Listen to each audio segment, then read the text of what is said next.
सबसे पहले अपने फंडामेंटल पैनल से मिलते हैं। हमारे पास मानस जायसवाल साहब और प्रकाश गाबा साहब जुड़ चुके हैं। मानस जी, सबसे पहले आपकी राय लेंगे। निफ्टी मेरे सामने लगभग 345 अंक ऊपर है, 14,630। क्या राय आपकी, और ये आपको कहां जाता हुआ दिख रहा है? शायद जी, मेरा समझना ये है कि क्योंकि बैंक निफ्टी पे हमने एक ब्रेकआउट देख लिया है, तो हमें पिछले हाईज को ब्रेक करने का इंतजार नहीं करना चाहिए निफ्टी में। मैं ये एज्यूम करके चलता हूं, क्योंकि बैंक निफ्टी ने ब्रेकआउट दिया और बैंक निफ्टी के टारगेट 36,000 के आते हैं, तो ऑब्वियसली निफ्टी अपने पिछले हाईज को ब्रेक करेगा। और पैटर्न भी पॉजिटिव है, इसलिए मेरा समझना यह है कि कभी भी कोई गिरावट जो कि अभी इंटरनेट सेशन में मिली, वो एक बहुत ही बढ़िया बाइंग अपॉर्चुनिटी है।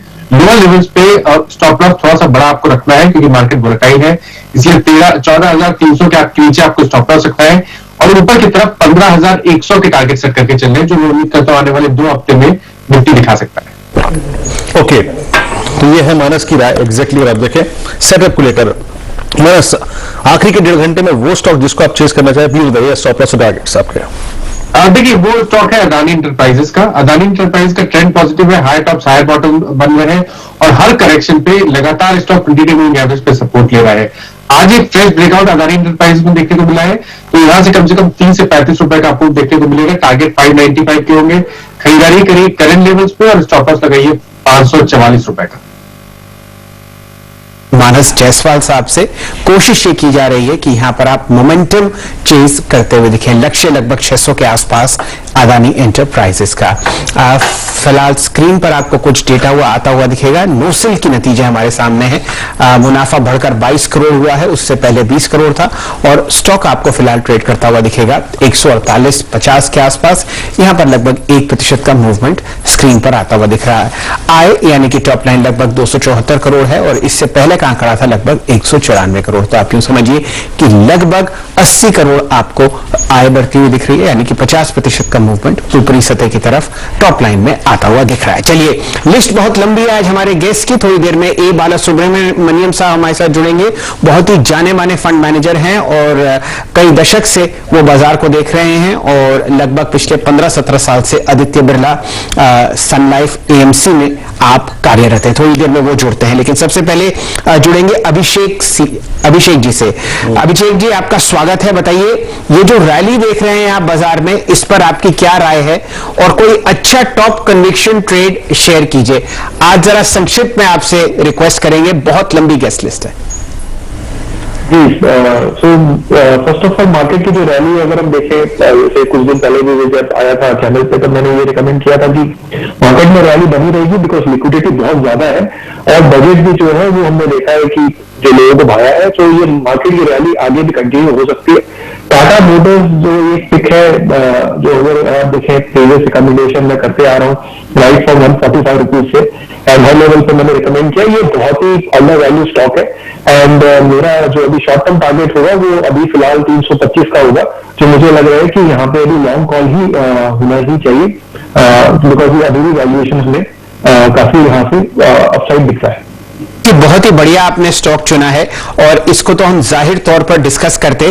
जुड़ेंगे मानस जायसवाल साहब से ही। मानस जी, आज टॉप क्रेडिट काउंटर एनएससी पर आपको टाटा मोटर्स ही दिखेगा। बहुत ही शानदार मोमेंटम है। बताइए, फंडामेंटली चॉइस तो अभिषेक जी की है, लेकिन चार्ट्स पर आपको कैसा लगता है? देखिए, चार्ट्स पे एक बेहतरीन सेटअप है। देखिए, कंसोलिडेशन करीब 7-8 दिनों का था, और शायद ही अब इसने फ्रेश ब्रेकआउट दे दिया है, तो रैली ऑलरेडी रिज्यूम हो गई है। 200 वीक मूविंग एवरेज ब्रेक हो गया है, तो मेरी राय में 375 तक के टारगेट पोजिशनली आपको टाटा मोटर्स में देखने को मिल सकते हैं। तो बिल्कुल हर गिरावट पे खरीदारी करिए, अभी खरीदारी करिए, तो 290 के नीचे स्टॉप लॉस रखिए। ओके, 290 के स्टॉप लॉस के साथ टाटा मोटर्स को बाय करिए। टाटा मोटर्स अब इस बीच शायद डे हाई पर है, 314 डे हाई पर है। हमारे साथ राजेश पालिया जी भी हैं, कल इस पैनल में मौजूद थे जब बजट स्पीच चल रही थी, उससे पहले भी उसके बाद भी। राजेश जी, मोमेंटम बहुत स्ट्रांग है, सस्टेन कर रहा है। आपका ट्रेड कौन सा होगा जिसको आप आखिरी के 1.5 घंटे में रखना चाहेंगे? जी बिल्कुल वीरेंद्र जी, गुड आफ्टरनून वीरेंद्र जी और शैल जी। बिल्कुल देखिए, मोमेंटम तो काफी स्ट्रांग है। कल के स्ट्रांग अपमूव के बाद एक वापस फॉलोअप बाइंग देखने को मिल रही, तो मुझे लगता है कि अब जहां पे थोड़ा सा सेफ्टी है, जहां पे अभी भी मोमेंटम स्टार्ट नहीं है, वो सेक्टर को थोड़ा सा फोकस करना चाहिए। तो फार्मा एक आईटी, दो सेक्टर मुझे काफी अट्रैक्टिव लग रहे हैं। उसमें से मुझे आईटी में एचसीएल टेक काफी प्रॉमिसिंग लग रहा है करंट लेवल से। जिस तरीके कल एक रिवर्सल था, आज फॉलोअप बाइंग एक्शन देखने को मिल रही, तो ये स्टॉक में मुझे लगता है कि एक ऑलरेडी 2-3 वीक का करेक्शन ऑलरेडी हो चुका है, और अब जिस तरीके से रिवर्सल हुआ है, हमें लगता है यहां से इसको बाय करना चाहिए। करंट लेवल से 978, 985 ये दो टारगेट मुझे लगता है ट्रेडिंग पॉइंट ऑफ व्यू से आते हुए दिखना चाहिए। 948 के स्टॉप लॉस से एचसीएल टेक बाय करने की सलाह रहेगी। ये राय आती हुई दिख रही है एचसीएल टेक पर। और सुबह से हमारे साथ भसीन साहब जुड़े हुए थे, उन्होंने भी अपनी फंडामेंटल राय एचसीएल टेक पर दी है। नतीजे बहुत ही शानदार थे, लेकिन किन्हीं कारणवश बाजार लॉन्ग साइड पर आपको एचसीएल टेक को नहीं देख रहा, लेकिन अब पहली टेक्निकल कॉल इस काउंटर पर आती हुई। चलिए प्रकाश गाबा साहब से जुड़ेंगे और उसके बाद हमारे मित्र बालासुब्रमण्यम साहब भी जुड़ने वाले हैं। गाबा साहब, आपका टॉप कन्विक्शन ट्रेड बचे हुए 1.5 घंटे के लिए? Havells India, good afternoon video. Havells मुझे अच्छा लगता है, यहां से एक अपनी मिल सकता है। टारगेट करीब 1200 के हैं, स्टॉप होगा 1100। हेवल्स इंडिया 12। हेवल्स इंडिया पर आपको राय आती हुई दिख रही है। वीरेंद्र जी, थोड़े समय पहले प्रदीप जी हमारे साथ जुड़े हुए थे और उन्होंने 1180 की कॉल हेवल्स पर दिलवाई थी। बहुत ही अच्छे वो ऑप्शंस ट्रेड पकड़ते हैं, और यहां देखते हैं कि वो 1180 की जो कॉल है किस तरीके से काम करती हुई आपको दिखाएगी। मैं आपको बाय प्राइस बताता हूं, उन्होंने कितने बजे सजेस्ट करी थी। बिल्कुल सही मौका है कि इस पर एक चार्ट चेक लिया जाए। 24 रुपए उन्होंने 1180 की कॉल बताई थी हैवेल्स की, और अब आप देखिए आपके सामने 34 रुपए के आसपास ट्रेड कर रही है। आप मुझसे बेहतर ऑप्शंस देखते हैं, आप ही एक्सप्लेन कीजिए क्या करना चाहिए यहाँ पे। शैल जी देखिए, जिस चीज को मद्देनजर रखते हुए प्रदीप जी ने कॉल दी होगी, वो तो ऑलमोस्ट हो ही रहा है। अभी जाके विजिट करेगा अपने प्रीवियस हाइज को, इस जोन के करीब 1180, 1194, और अगर 25 पे कॉल दी थी ना प्रदीप ने, करीब 34, 35 पे ट्रेड करते हुए hold this option and carry this option. I think इस वक्त इसको अभी ट्रेड करना ज्यादा अच्छा रहेगा। दिस इज डूइंग वेल शैल जी। चलिए, तो फिलहाल आपके सामने ये राय आती हुई दिख रही है हैवेल्स के ऑप्शंस कॉल्स पर भी और फ्यूचर्स पर भी आपको गाबा साहब राय देते हुए दिख रहे हैं। समय है कि जरा बजट को और अच्छी तरीके से समझे। आज सुबह हमारे साथ प्रशांत जैन साहब जुड़े थे, चीफ इन्वेस्टमेंट ऑफिसर हैं वो HDFC AMC के, और उन्हीं के बराबर दिग्गज आपको ए बालासुब्रमण्यम साहब जुड़ते हुए दिख रहे हैं। आप आदित्य बिरला सन लाइफ एसेट मैनेजमेंट कंपनी के जाने माने CEO हैं और बहुत ही लंबी अवधि से बाजार को देख रहे हैं। बाला साहब, आपका स्वागत है। बताइए कौन सी 2 चीजें आपको बजट में पसंद आई जिनके पीछे ये रैली आपको बाजार में कायम दिख रही है? एक तो बजट में एक अच्छा किया, एक्चुअली टैक्स में टच नहीं किया है। तो पहले सबको इरादा था टैक्स में कुछ आके कुछ सरप्राइज देंगे, तो बिल्कुल नेगेटिव सरप्राइज। ये पॉजिटिव जो आया, खर्चा करने के लिए हमेशा हम लोग सोच के खर्चा करते हैं। फिस्कल का बढ़ाना है, फिस्कल नहीं बढ़ाना है, फिस्कल कंट्रोल करना है और कितना कंट्रोल करना है, वो हिसाब से हमेशा बजट बनाते हैं। इस साल फिस्कल का जो 6.8% जो फिस्कल रखते हैं, जो कैपिटल एक्सपेंडिचर का हमेशा जो एक्सपेंडिचर हमेशा देखते हैं, उसमें रेवेन्यू एक्सपेंडिचर और non revenue expenditure, non plan expenditure के हिसाब से देखते हैं।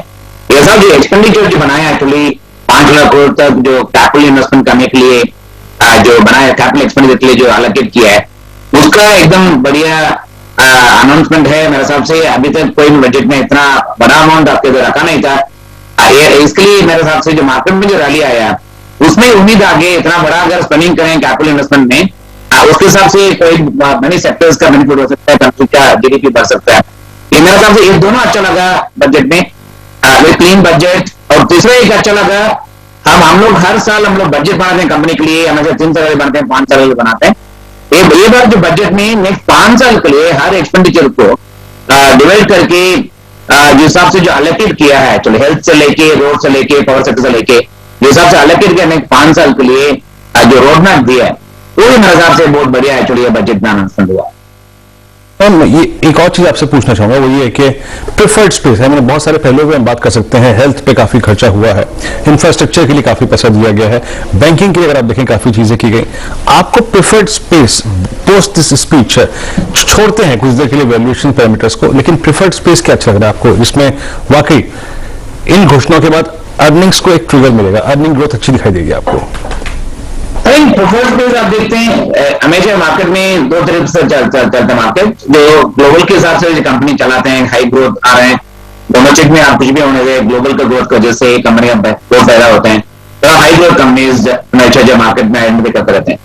एक बजट में आया clearly the inclusive focus, make in India के हिसाब से इंक्लूसिव इकोनॉमिक ग्रोथ के लिए जो बात चल रहा है, वो मेरे हिसाब से इतना अच्छा बढ़िया फोकस आया है। इसका वजह से the domestic cyclical sectors such as banking, financial services sectors में कहेंगे actually that is the domestic cyclicals, and automobile sector domestic cyclicals, real estate sector domestic cyclicals, जो कंपनीज डोमेस्टिक का ग्रोथ की वजह से पहले रिकग्निशन नहीं हो रहा था, अभी जो बजट के बाद जो इतना बढ़िया फोकस आया actually on domestic inclusive growth में जो स्टेप्स लिया हुआ एक्चुअली डोमेस्टिक सिक्लिकल्स के लिए बढ़िया हो सकते हैं। लास्ट 2 दिन से जो मार्केट में भी जो हिसाब से मार्केट बढ़ रहा है, वो सब सेक्टर्स को इतना 2-3 साल से अंडर परफॉर्म कर रहा था, उनका एक्चुअली जो फायदा हो रहा है एक्चुअली।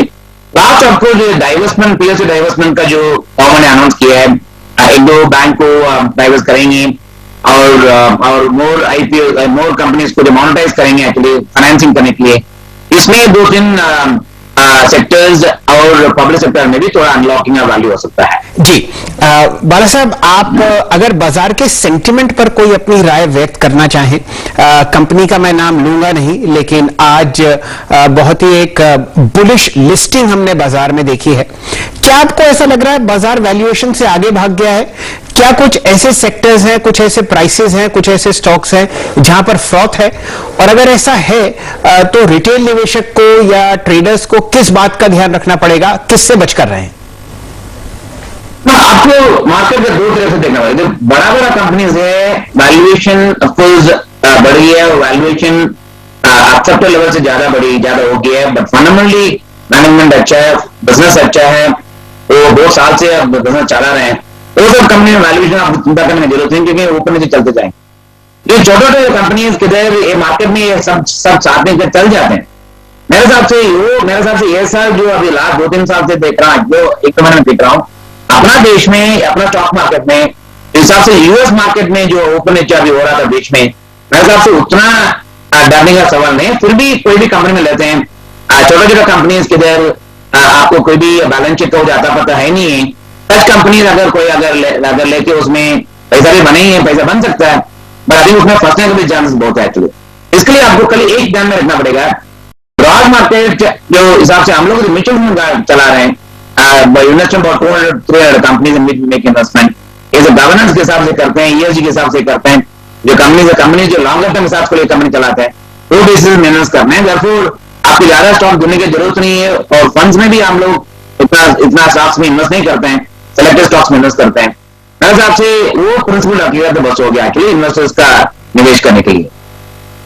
बहुत शुक्रिया, आप इस कार्यक्रम में शामिल हुए और अपना नजरिया हमारे साथ शेयर किया बजट के बाद बाजार पे अपना। बहुत बहुत शुक्रिया सर आपका इस कार्यक्रम में शामिल होने के लिए, और उम्मीद करते हैं निकट भविष्य में आपसे एक बार फिर से मुलाकात होगी और बात होगी बाजार पर। लेकिन इस बीच अगर आप देखिए मार्केट में मोमेंटम बढ़ता हुआ 14,647 इस वक्त अगर आप देखें इस वक्त स्तर है।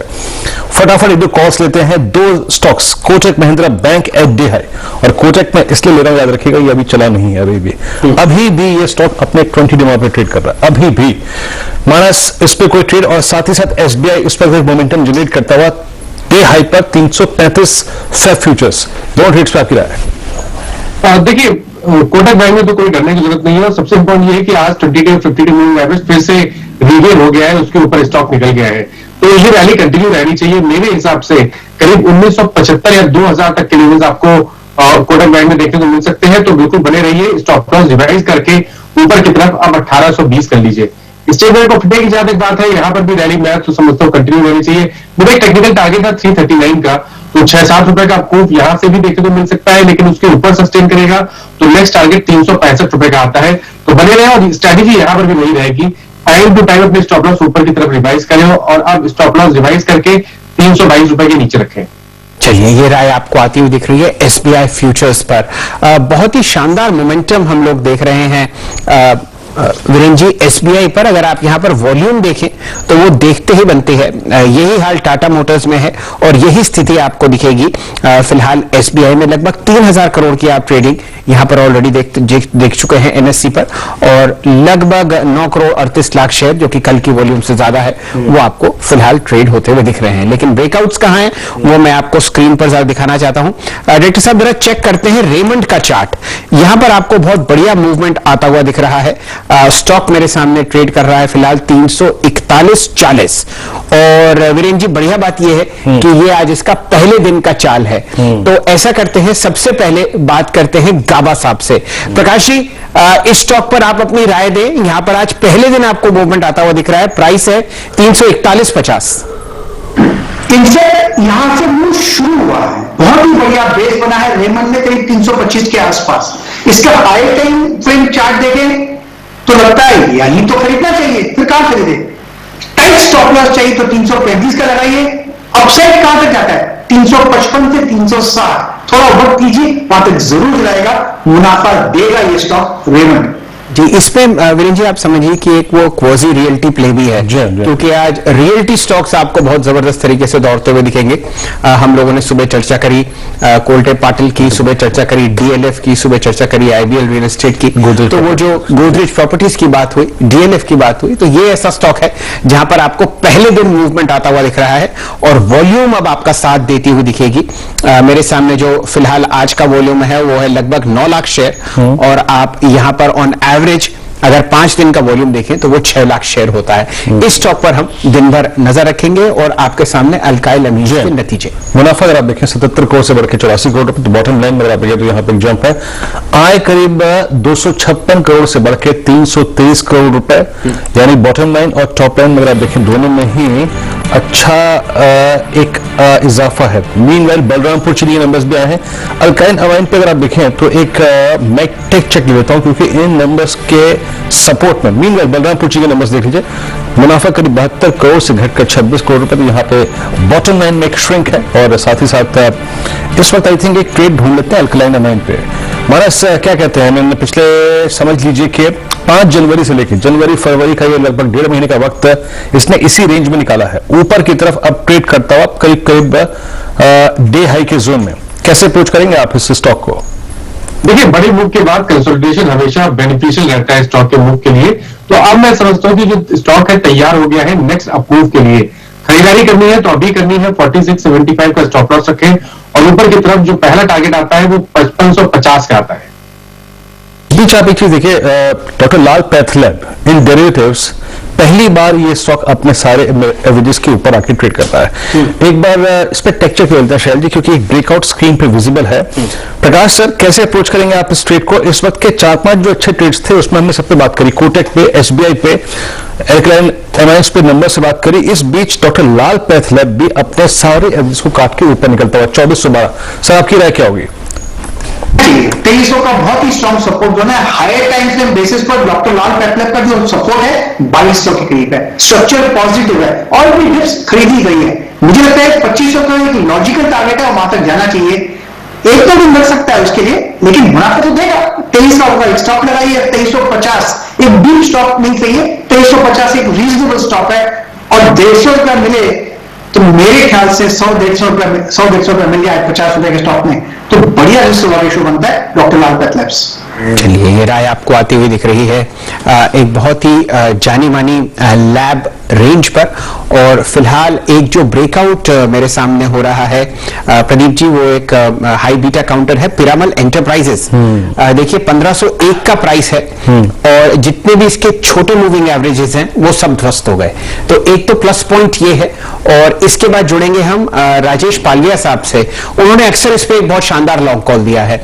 कैसा लगता है पालिया साहब पिरामल एंटरप्राइजेस आपको चार्ट पर? तो बिल्कुल शैल जी, काफी स्ट्रांग मोमेंटम आज स्टॉक में देखने को मिला और जिस तरीके से ये स्टॉक मूव हुआ है, यहां से लगता है कि इसमें 1540 1560 तक के टारगेट आते हुए दिखना चाहिए। तो जिसकी भी पोजीशन है, जो भी लोअर साइड पे बाय किया, उन्हें ट्रेल कर लेना चाहिए। स्टॉप लॉस करंट लेवल पे जो नया फ्रेश इनिशिएट कर रहे लॉन्ग, उनके लिए स्टॉप लॉस होगा 1475 के आसपास, टारगेट होंगे 1540 1560 तक के। स्टॉक में जिस तरीके से रिकवरी बन रही है, तो ये एक यहां से प्रीएम्प्ट किया जा सकता है कि इसमें एक वी शेप रिकवरी भी फॉर्म होते हुए दिख सकती है, क्योंकि लास्ट सेशन और आज की जो कैंडल बन रही है वो ये दिखा रही है कि ऑलमोस्ट इसकी रैली, पहली रैली जो है वो आज 1575 तक कंटिन्यू रहनी चाहिए। चलिए 1575 के लिए आप राय ले रहे हैं पिरामल एंटरप्राइजेस पर। 1506 फिलहाल प्राइस है, लेकिन छोटे मंझले खिलाड़ियों में ही आपको बहुत जबरदस्त मूवमेंट दिखेगा। ब्रेकआउट आपको आता हुआ दिख रहा है कोल्टे पाटिल के स्टॉक में। ये एक बहुत जाने माने डेवलपर्स हैं महाराष्ट्र के, और यहां पर जो मूवमेंट है हम लोग सुबह से ट्रैक कर रहे हैं। आपके सामने स्क्रीन पर जो प्राइस आएगा वो है 271 274 के आसपास यहाँ पे इंट्राडे हाई लगा है, और ये बहुत शानदार रैली है। लगातार तीसरे दिन बहुत ही जबरदस्त मोमेंटम और प्राइस एक्शन। वीरेंद्र जी, मेरे सामने जो वॉल्यूम है वो है लगभग 5,40,000 शेयर, तो ये बहुत जबरदस्त तरीके से आपको टूटता हुआ दिखेगा ऊपरी सतह की तरफ। जुड़ेंगे एकदम राजेश पालिया साहब से। पालिया साहब, कोल्टे पाटिल आपके सामने। जी बिल्कुल शैल जी, कल भी हमने इस स्टॉक को रिकमेंड किया था और आज भी जिस तरीके से मोमेंटम बना हुआ है, हमें लगता है कि ये स्टॉक इसके प्रीवियस स्विंग हाई की तरफ मूव होता हुआ दिख रहा है। 278 इसका एक इमीडिएट हर्डल है जहां तक ये स्टॉक का रैली कंटिन्यू रहेगा। उसके ऊपर अगर ये स्टॉक क्रॉस होता है तो फिर इसमें एक फ्रेश राउंड ऑफ बाइंग भी इनिशिएट होते हुए दिखेगी, जो कि इसको 310 की तरफ लेके जाएगा। स्टॉक में डेली चार्ट पे सेटअप देखे तो एक डाउन स्लोपिंग चैनल में ये ट्रेड कर रहा था, और कल के सेशन में इसमें ब्रेकआउट हुआ था, वहां हमने इसको बाय इनिशिएट किया था। अभी इसके इमीडिएट जो टारगेट मुझे लगता है 278, उसके बाद 310 तक के टारगेट आते हुए दिखना चाहिए। स्टॉप लॉस यहां से सजेस्ट करेंगे 267 के आसपास। बिल्कुल आप सही फरमा रहे हैं पालिया साहब। 275 का प्राइस तो मेरे सामने स्क्रीन पर आ ही गया है, और आज अगर इसका सर्किट आपको लगता हुआ दिखा तो वो है 306.45। अब आप देखिए यहाँ पर वॉल्यूम कितनी अच्छी तरीके से आपको बढ़ता हुआ दिख रहा है। वीरेंद्र जी, आपको अगर अपनी टिप्पणी करें, क्योंकि आप भी चार्ट्स बहुत बेहतरीन तरीके से देखते हैं, स्विंग हाई यहाँ पर है लगभग जो पिछले 3 हफ्ते पहले आया था 285, लेकिन ऑलरेडी 275 आपके पास है, और वॉल्यूम और प्राइस एक्शन बहुत ही जानदार और जबरदस्त फिलहाल स्क्रीन पर। जी शायद CY18 जी, CY18 के 3 क्वार्टर्स लगा लीजिए आप, लेटर क्वार्टर्स में 19 और 20 और इनफैक्ट 21 सबके हाईएस्ट क्लस्टर को ये पार करने की कोशिश कर रहा है, यानी एक कंडीशन जोन में है लेकिन इसको स्ट्रॉन्ग वॉल्यूम्स के साथ पार करता हुआ। जी, और साथ ही साथ आप देखिए इसको एक खबर भी आती हुई दिख रही है कि इन्होंने डायरेक्टर साहब जरा वो आप स्क्रीन पर दोबारा खबर लाएंगे जो कोल्टे पाटिल के बारे में थोड़ी देर पहले स्क्रीन पर चल रही थी। जी हाँ, पुणे में नए प्रोजेक्ट्स साइन करने के लिए करार किया है। 3 नए प्रोजेक्ट्स आपको लॉन्च करता हुआ दिखेगा कोल्टे पाटिल की कंपनी, और आपके सामने एस्कॉट्स के नतीजे आते हुए जो अनुमान था बिल्कुल उसी के अनुसार 280 करोड़ रुपए आप एस्कॉट्स को मुनाफा तीसरी तिमाही में रजिस्टर करते हुए देख रहे हैं। जी, नेट प्रॉफिट की फिगर अगर आप देखें 280 CR की, almost in parallel to I think जो एक्सपेक्टेशन थी उसके मुताबिक। याद रखिएगा कल इनके जो ट्रैक्टर सेल्स की बिक्री के आंकड़े आए थे जिसमें 46% YoY बेसिस पे इजाफा था, 1351 पे ट्रेड करता हुआ। आई थिंक कुछ देर में मार्जिन की और साथ ही साथ अगर आप देखें टॉप लाइन की फिगर आएगी, उसके बाद मैं फोकस करूंगा ऐसे स्टॉक पे, लेकिन एक बार इसका टेक चेक लेते हैं। स्कॉट्स 1347 पे ट्रेड करता हुआ ऑलमोस्ट डे हाई की क्लस्टर में। यस, आज की बहुत स्ट्रॉन्ग कैंडल है कल के बहुत स्ट्रॉन्ग पुलबैक के बाद, और रेवेन्यू आ गया आपके लिए 2017 का रेवेन्यू है स्कॉट्स का, और पोल था लगभग 2070, तो हल्का सा आपको रेवेन्यू पर मिस दिखेगा, लेकिन मुझे लगता नहीं कि बाजार आजकल फंडामेंटल्स और फाइनेंशियल देख रहा है। ये लिक्विडिटी ड्रिवन मोमेंटम रैली है आपके सामने। इस पे टेक चेक मिलते हैं जी। कैसे अप्रोच करेंगे इसको? मीनवाइल जरा एक जो हमने ट्रेड लिया था ना, डॉक्टर साहब वो भी स्क्रीन पर रखिएगा, डॉक्टर लाल पैथलैब, वहां से 35-36 रुपए का स्विंग आ चुका है इसमें। ये भी एस्कॉट्स, इसकी लास्ट फिगर रिपोर्टेड जो मंथली सेल्स की थी वो बहुत अच्छी थी। ये जोन से निकलने की कोशिश करता हुआ, आपकी राय क्या होगी पाली साहब? ऊपर की तरफ कहां तक का मूव देगा, या फिर अगर मैं लॉन्ग हूं तो कौन सा स्टॉप लॉस लगा लूं इन नंबर्स के बाद? और देखिए वीरेंद्र जी, बिल्कुल लॉन्ग है तो होल्ड रखना चाहिए, क्योंकि स्टॉक में जिस तरीके से रिवर्सल और ब्रेकआउट हुआ है डेली चार्ट पे, ये करीब हुआ है 1320 के आसपास। तो अभी तो देखिए स्टॉप लॉस रिजल्ट के फिगर आए तो 1320 एक इमीडिएट लेवल है। अगर ये इस लेवल को नहीं तोड़ता है नीचे की तरफ तो ये जो मोमेंटम बना है कल के सेशन में और आज के सेशन में, ये और अपसाइड में बढ़ता हुआ दिखेगा। इमीडिएट जो टारगेट आना चाहिए वो आना चाहिए इसका करीब 1395, मतलब ऑलमोस्ट 1400 के आसपास इसका टारगेट आएगा। तो मुझे लगता है कि फर्स्ट टारगेट तो यहाँ से 1400 के लिए इसको तेजी आते हुए दिखना चाहिए। 1320 का स्टॉप लॉस ट्रेल कर ले जिनकी भी पोजीशन है, अगर ये 1400 के लेवल को हायर साइड पे तोड़ता है तो फिर मुझे लगता है कि स्टॉक में प्रीवियस जो इसके ऑल टाइम हाई लेवल थे करीब 1440 के आसपास के वो लेवल भी ये क्रॉस करता हुआ दिखेगा। स्टॉक ओवरऑल सेटअप पॉजिटिव है। अब इवन डिप भी आती तो इसको ऐड करना चाहिए मेरे हिसाब से। 1320 का स्टॉप लॉस अभी यहाँ पे ट्रेल कर लेना चाहिए। चलिए, आपके सामने काफी और नंबर आपको एस्कॉर्ट्स के आते हुए दिख रहे हैं। ये कह रहे हैं कि एग्रीकल्चरल डिमांड जो आपने ट्रैक्टर्स की देखी है वो बहुत जबरदस्त तरीके से फिलहाल आपको बढ़ती हुई दिखेगी। बहुत जबरदस्त बीट एबिटा मार्जिन में है एस्कॉर्ट्स के। यहाँ पर आपने लगभग 18.2 की एबिटा मार्जिन देखी है और इससे पहले तिमाही में एक साल पहले आपने यहाँ पर लगभग 12% का नंबर देखा था। तो आप सोचिए कि लगभग 600 बेसिस पॉइंट्स इंप्रूवमेंट आपको मार्जिन में आता हुआ दिख रहा है और वो स्टॉक प्राइस में बहुत अच्छी तरीके से झलकता हुआ। 364 करोड़ के यहाँ पर आपको एबिटा दिखेगी और फिलहाल आपके सामने ये स्टॉक आपको 5% ऊपर ट्रेड करता हुआ दिख रहा है। चलिए, और बाजार में कहां तेजी दिख रही है? आप पावर सेक्टर की बात कर रहे थे वीरेंद्र जी, JSW एनर्जी और Tata power. Tata power in fact इस पे चेक ले भी लेते हैं। क्या पता, अगर आप देखें इसमें जरा प्लीज डायरेक्टर साहब जय, पहली चीज देखिए ये है कि ये स्टॉक अपने आज 20 डिमा के ऊपर सिट करके यानी कि बैठ के कुछ टाइम स्पेंड करके निकल रहा है। पालवी साहब, जरा कोई ऑप्शन कॉल होगी इस पे 80 to 50, 85 की स्ट्राइक लिखाइएगा प्लीज। अगर टाटा पावर एक अच्छा कर्व देगा ऊपर की तरफ तो कहां तक जाएगा और कोई ऑप्शन ट्रेड यहां पर?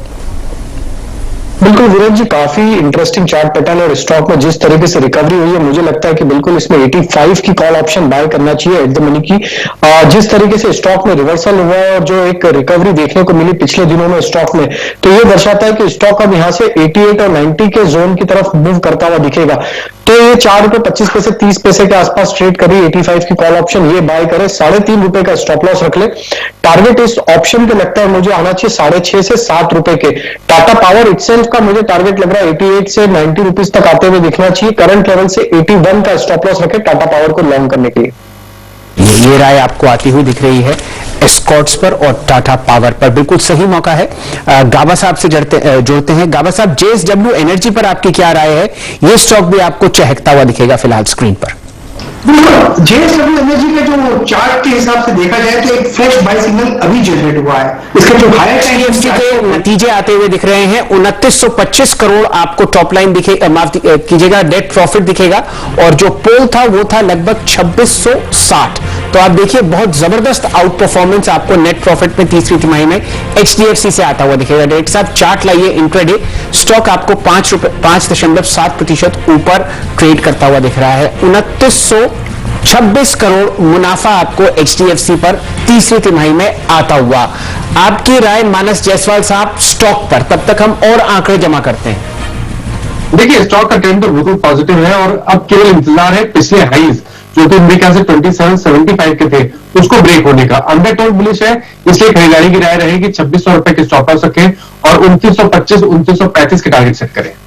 वैसे तो आपको मुनाफे में गिरावट आती हुई दिखेगी, लेकिन क्योंकि बाजार में बहुत जबरदस्त मोमेंटम है तो आप उस वजह से यहां पर ये मूवमेंट दिख रहे हैं। मेरे ख्याल से पिछले साल पिछली तिमाही में आपने यहां पर एक अदर इनकम कंपोनेंट देखा था, उस वजह से उस समय का जो प्रॉफिट है वो बहुत जबरदस्त तरीके से बढ़ा हुआ था।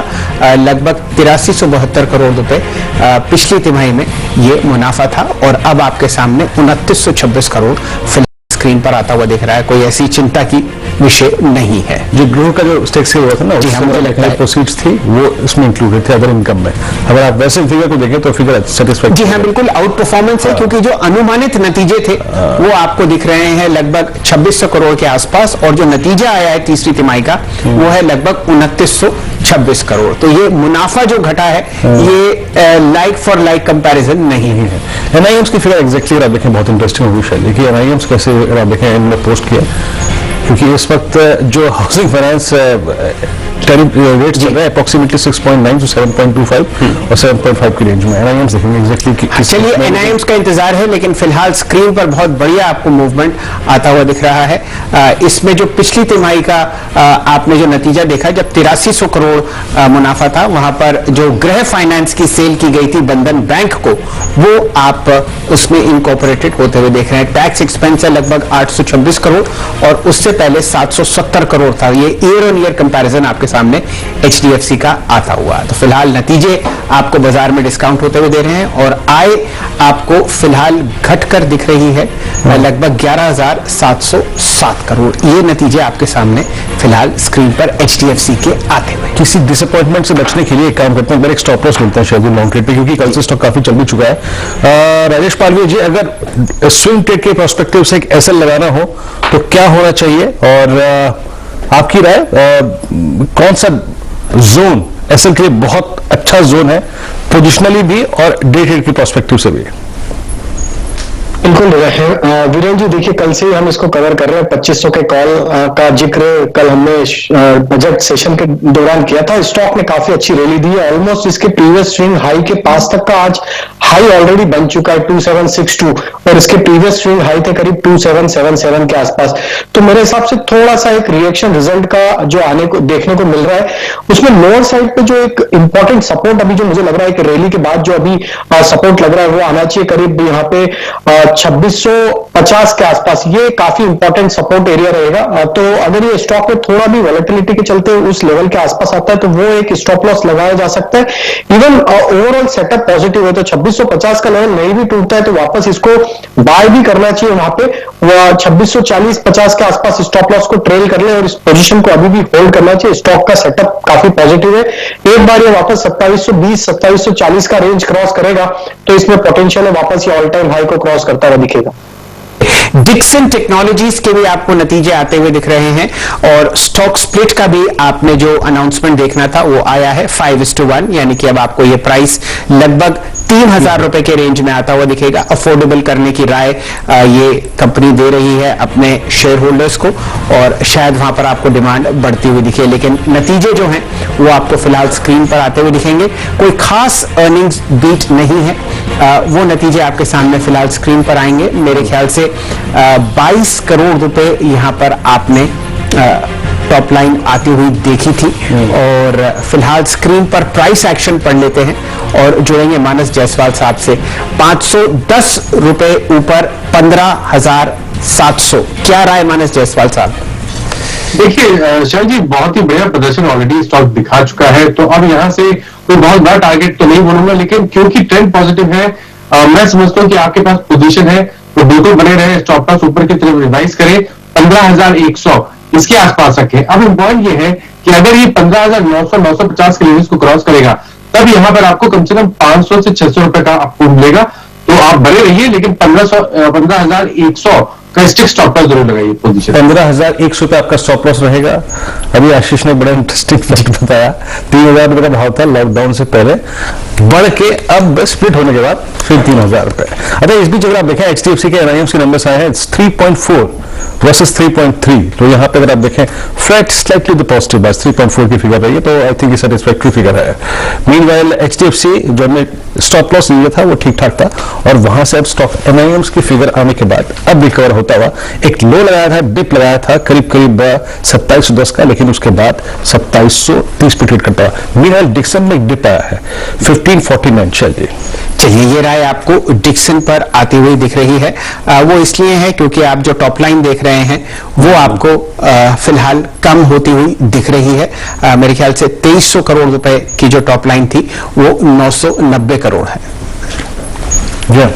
चलिए अब आगे बढ़ते हैं। इस बीच करीब थोड़ा डिप लेके 15,500 की तरफ आता हुआ। मीनवाइल निफ्टी को देखिए पुल बैक देकर करीब 14,677 की विक्ट्री में फिर आता हुआ और कुछ ट्रेड्स को देखिए जो कि अच्छा कर रहे हैं। इसमें एक बार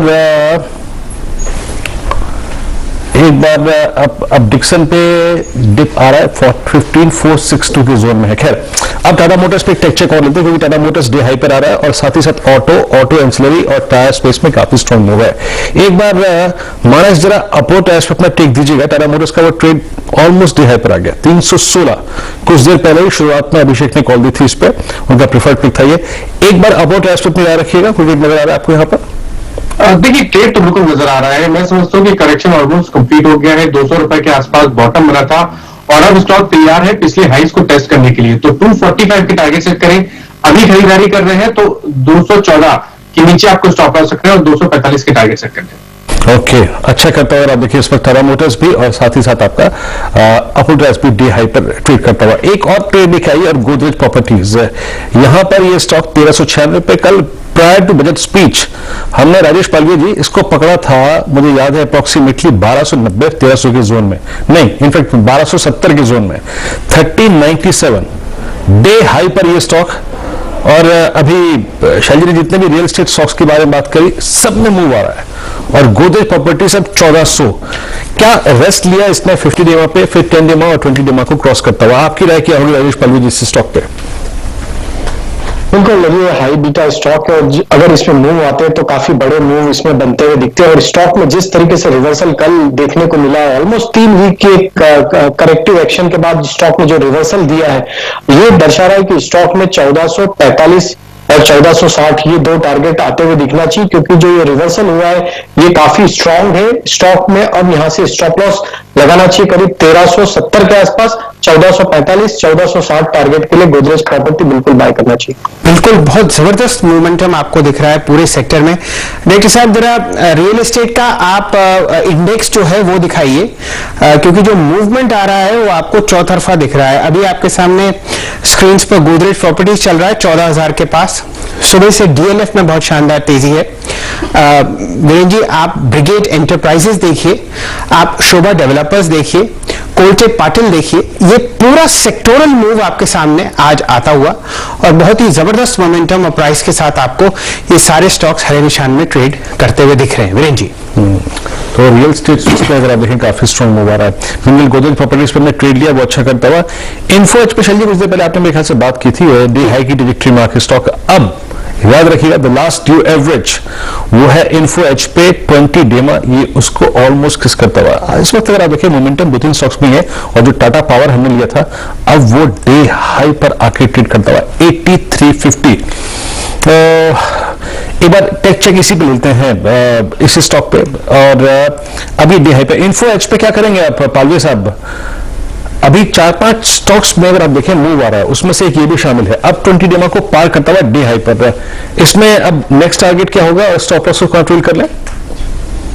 देखिए वीरेंद्र जी जिस तरीके का सेटअप बना है और जो रिवर्सल फॉर्मेशन दिख रहा है नियर टर्म चार्ट पे, वो ये दर्शाता है कि स्टॉक में यहां से जो नेक्स्ट टारगेट आता है वो तो इवेंचुअली 5000 के आसपास ही आता है। लेकिन छोटा ट्रेडिंग टारगेट इन बिटवीन अगर किसी को ट्रेड इनिशिएट करना है, छोटे टारगेट में निकलना है तो वो निकलना चाहिए करीब 49-40 के आसपास।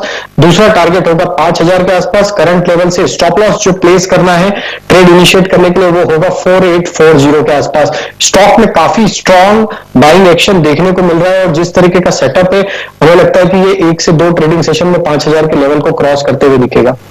यहां पर आपको एक पोजिशनल लॉन्ग कॉल आती हुई दिख रही है। प्रकाश दीवान साहब का स्वागत करेंगे और टेक्निकल स्पेस में हमारे साथ जुड़ चुके हैं श्रीकांत चौहान साहब। आप दोनों का बहुत बहुत आभार कि आपने अपना कीमती समय निकाला। दीवान साहब आपके दर्शन हुए बजट के बाद और बजट से पहले आपने कहा था कि भाई मौका है पोर्टफोलियो हल्का करने का और जितने भी नॉन परफॉर्मिंग स्टॉक्स हैं उनको निकालो।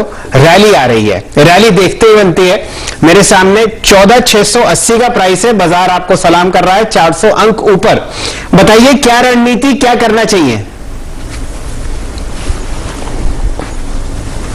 नहीं शैल जी मुबारक हो आपको और सारी टीम को। इतना बढ़िया जो आप लोग ने बजट का वो किया अंदेशा सही समय पे लगाया और उसको इस्तेमाल भी बहुत बखूबी किया लोगों को पैसा कमा के देने में। अब देखिए बजट में नॉर्मली अक्सर ये होता है कि अनएक्सपेक्टेडली जो अच्छी चीजें जब आई हैं तो उसका रिएक्शन आपको एक मिलेगा और कई बार वो ओवर रिएक्शन तक भी जाता है। वो चीज हो सकती है एक यूफोरिया जो है वो मोमेंटम में तब्दील हो जाए और उस मोमेंटम के लिहाज से आपको हर सेक्टर में रोटेशनली पैसा कमाने के मौके मिलेंगे। तो पहले आपने इंफ्रा में, बैंकिंग और इंफ्रा में देखा, फिर सीमेंट में उसको उतरते हुए देखा। अब मुझे लगता है मेटल्स की बारी है, मेटल्स में एक बहुत बड़ा मूव आएगा क्योंकि ये सारे ओल्ड इकोनॉमी फेसिंग सेक्टर्स हैं जिनकी अर्थव्यवस्था पे बहुत सकारात्मक असर जो है वो आपको दिखेगी अगर एक्सपेंशन हो रहा है। तो जब सरकार इतना बड़ा खर्चा करने के लिए रेडी हो चुकी है तो आप समझ सकते हैं कि क्या होगा और उसके लिहाज से ये सब चीजें थोड़ी सी चलने की जो सेक्टर रोटेशन की जो चाल है उसको हम एज ए ट्रेडर भी कर सकते हैं। निवेशकों के लिए कोई घबराने की बात नहीं क्योंकि lot of people might get वो जो फोमो की फीलिंग ऑफ मिस्ड आउट है वो काफी लोगों को आएगी क्योंकि 2 दिन पहले जब हम लोग कह रहे थे कि पोर्टफोलियो चेंज करके अच्छी चीजें इंफ्रा और इस टाइप की चीजें लीजिए तब थोड़ा सा डर था लोगों के मन में। अब लेना क्या है, लेना ऐसा है कि अगर आपने अभी तक कुछ नहीं लिया और फिर भी एलोकेशन करना चाहते हैं तो एक फार्मा में अभी भी मुझे लगता है एक साइडवेज मूवमेंट रहा है, साइडलाइन है और रहेगा भी साइडलाइन। लेकिन स्टॉक स्पेसिफिकली वहां पे अगर कुछ लेना चाहें तो अगर आप इजाजत दें तो मैं एक आध 2 नाम बताऊं जिससे लोगों का वो मतलब एक दिशा जो हम बता रहे हैं उसका थोड़ा सा आर्टिकुलेशन सही हो जाएगा। बिल्कुल दीवान साहब, आतुर है निगाहें। फार्मा में कुछ स्टॉक्स ऐसे हैं जो प्लीज कंटिन्यू सर। नहीं सो व्हाट हैपेंस इज कि जैसे फार्मा में कई चीजें अपने 52 हाई से 10% नीचे भी मिल रही है।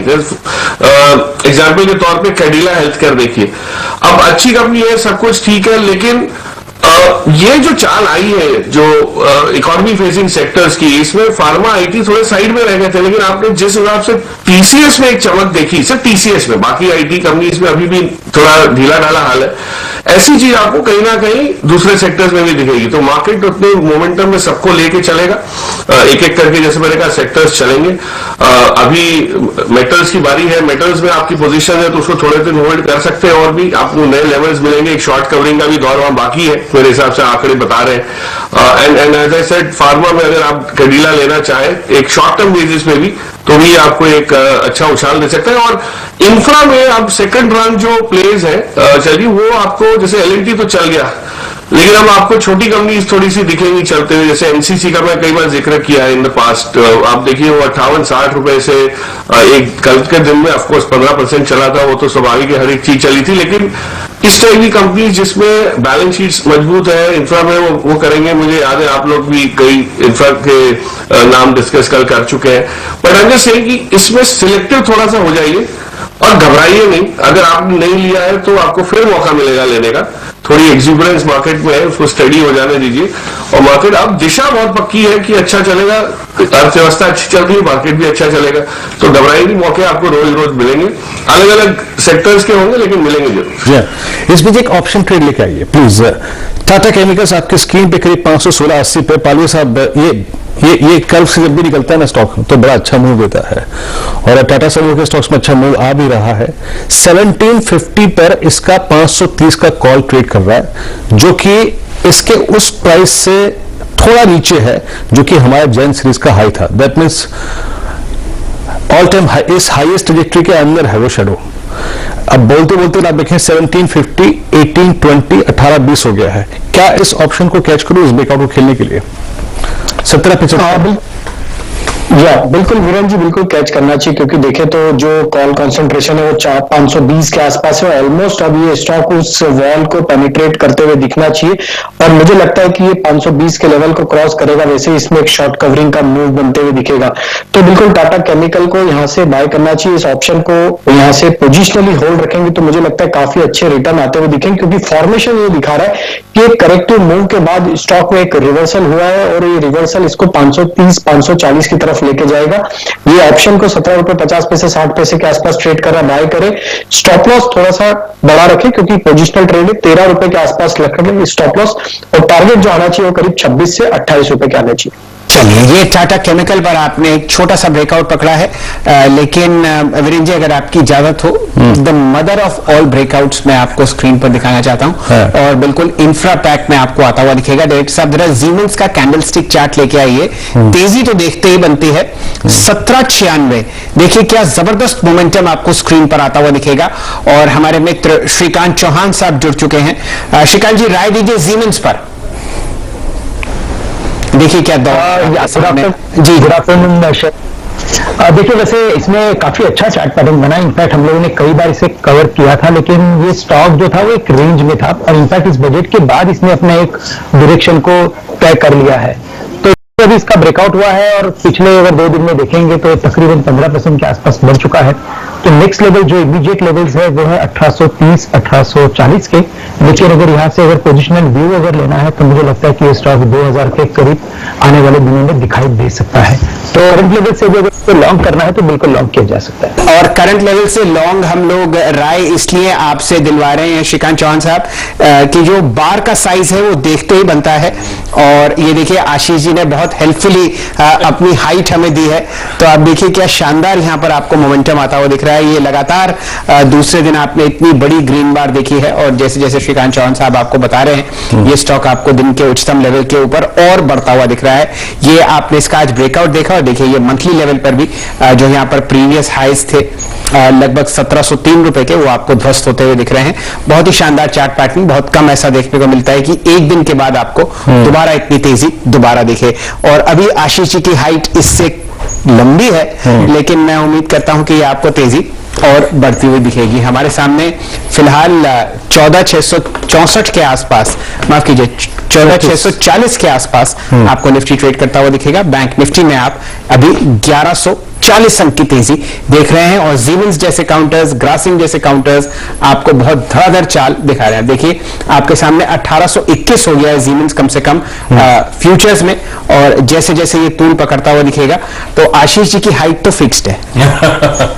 आपके सामने अब प्राइस आता हुआ दिख रहा है 1810। बहुत ही शानदार मूवमेंट और बहुत ही बढ़िया ब्रेकआउट। वीरेंद्र जी, आपको चार्ट पर राय देना चाहें तो। सीमेंस पे शैल जी अनचार्टेड टेरिटरी में तो हमारे राय से भी ऊपर निकल गया।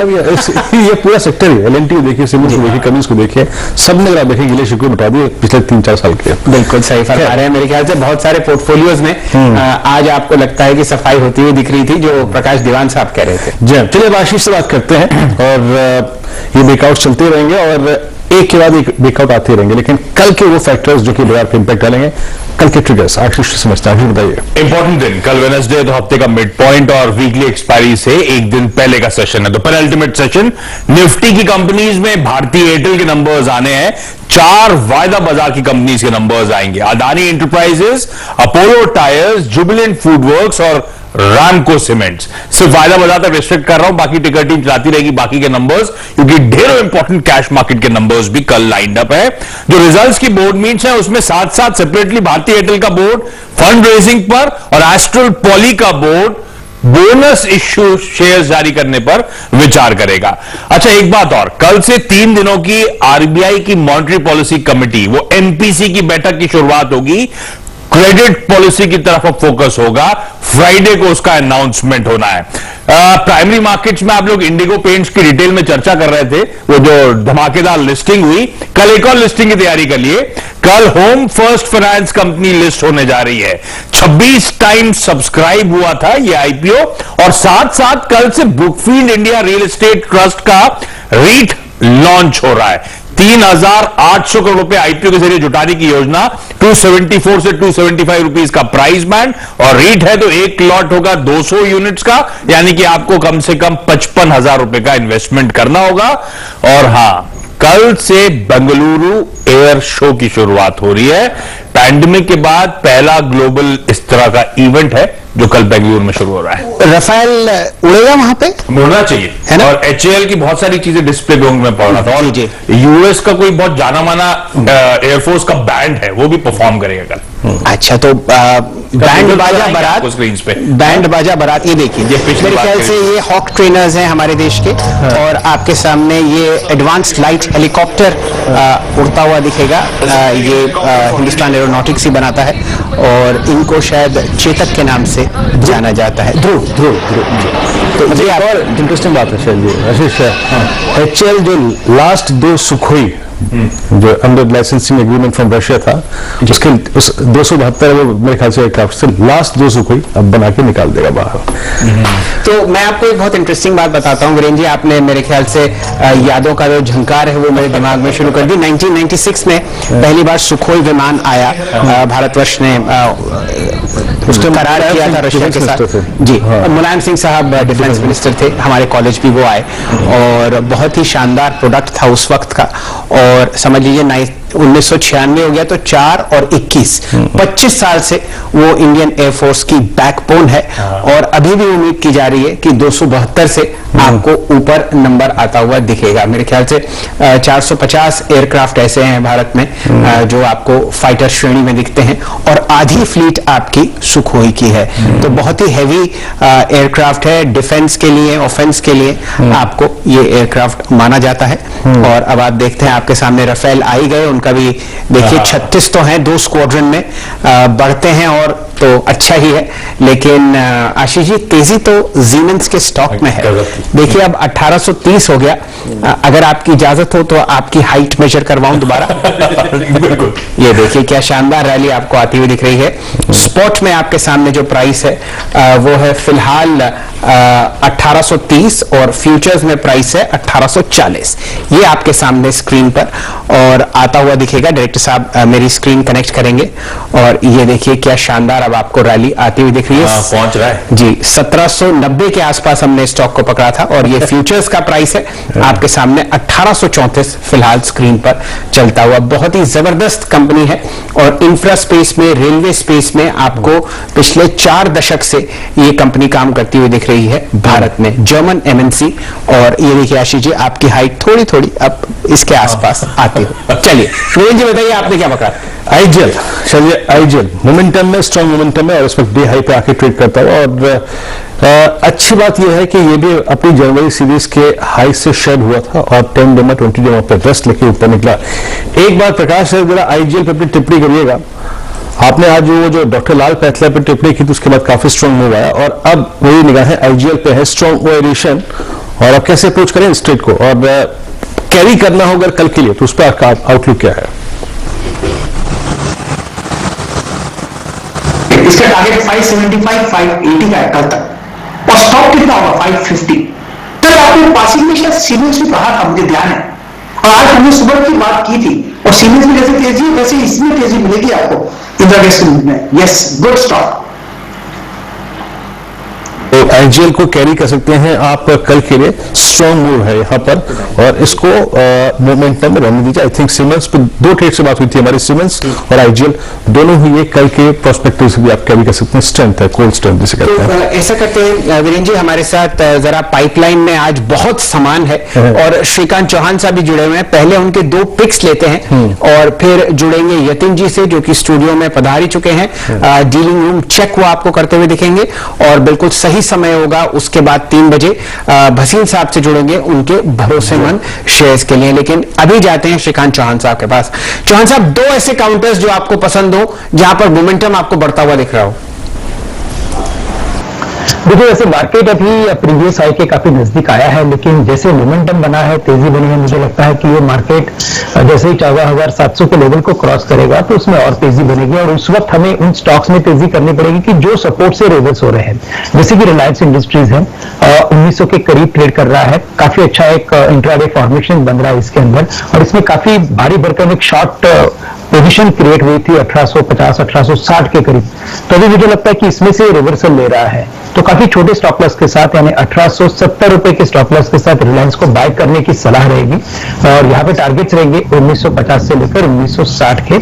साथ ही साथ मुझे लगता है कि हिंदुस्तान लीवर ये भी स्टॉक अपने अच्छे इंपॉर्टेंट सपोर्ट के करीब आ चुका है। 2200, 2250 के करीब ये काफी अच्छा सपोर्ट लेता है और हमेशा एक अच्छी यूटर्न भी ले लेता है। तो एक 2250 के करीब, 2230 के करीब हिंदुस्तान लीवर लेने की भी राय रहेगी। यहाँ पे हमें स्टॉप लॉस रखना पड़ेगा 2200 का और टारगेट्स रखेंगे हम 2300 के। ओके, तो ये 2 ट्रेड्स हैं आपके स्क्रीन पर। श्रीकांत जी की प्रेफर्ड पिक आईजी हमने जो भी ट्रेड पिक किया था वो डे हाई पर आ चुका है, अब स्विंग दिया है 4-5 रुपए का, वहां से ये कैरी कर सकते हैं आप कल के लिए। रचना वैद्य अभी हमारे साथ जुड़ चुकी है बात करने के लिए इस वक्त। रचना, गुड आफ्टरनून। आपका ट्रेड इस वक्त जो कि आप लेना चाहें या फिर कल के लिए कैरी भी करना चाहें, वो क्या होगा रचना? माइंड में फिलहाल एक टाटा स्टील है which is on the long side, and दूसरा जो है वो टीसीएस में है which is on the short side. तो टीसीएस की अगर बात करें तो इसमें शॉर्ट देना चाहूंगी मैं with stop loss about 3235 and with a target of around 3180 and 3170। And जहां तक टाटा स्टील की बात है तो उसमें मैं लॉन्ग सजेस्ट करना चाहूंगी with a stop loss below 634 and with a target of 647 for today. And in the last 2 minutes अगर हम थोड़ा बाउंस मारते हैं तो 3-4 रुपये और चल सकते हैं, और बाकी कल के लिए अगर कैरी करना चाहता है तो 650 का।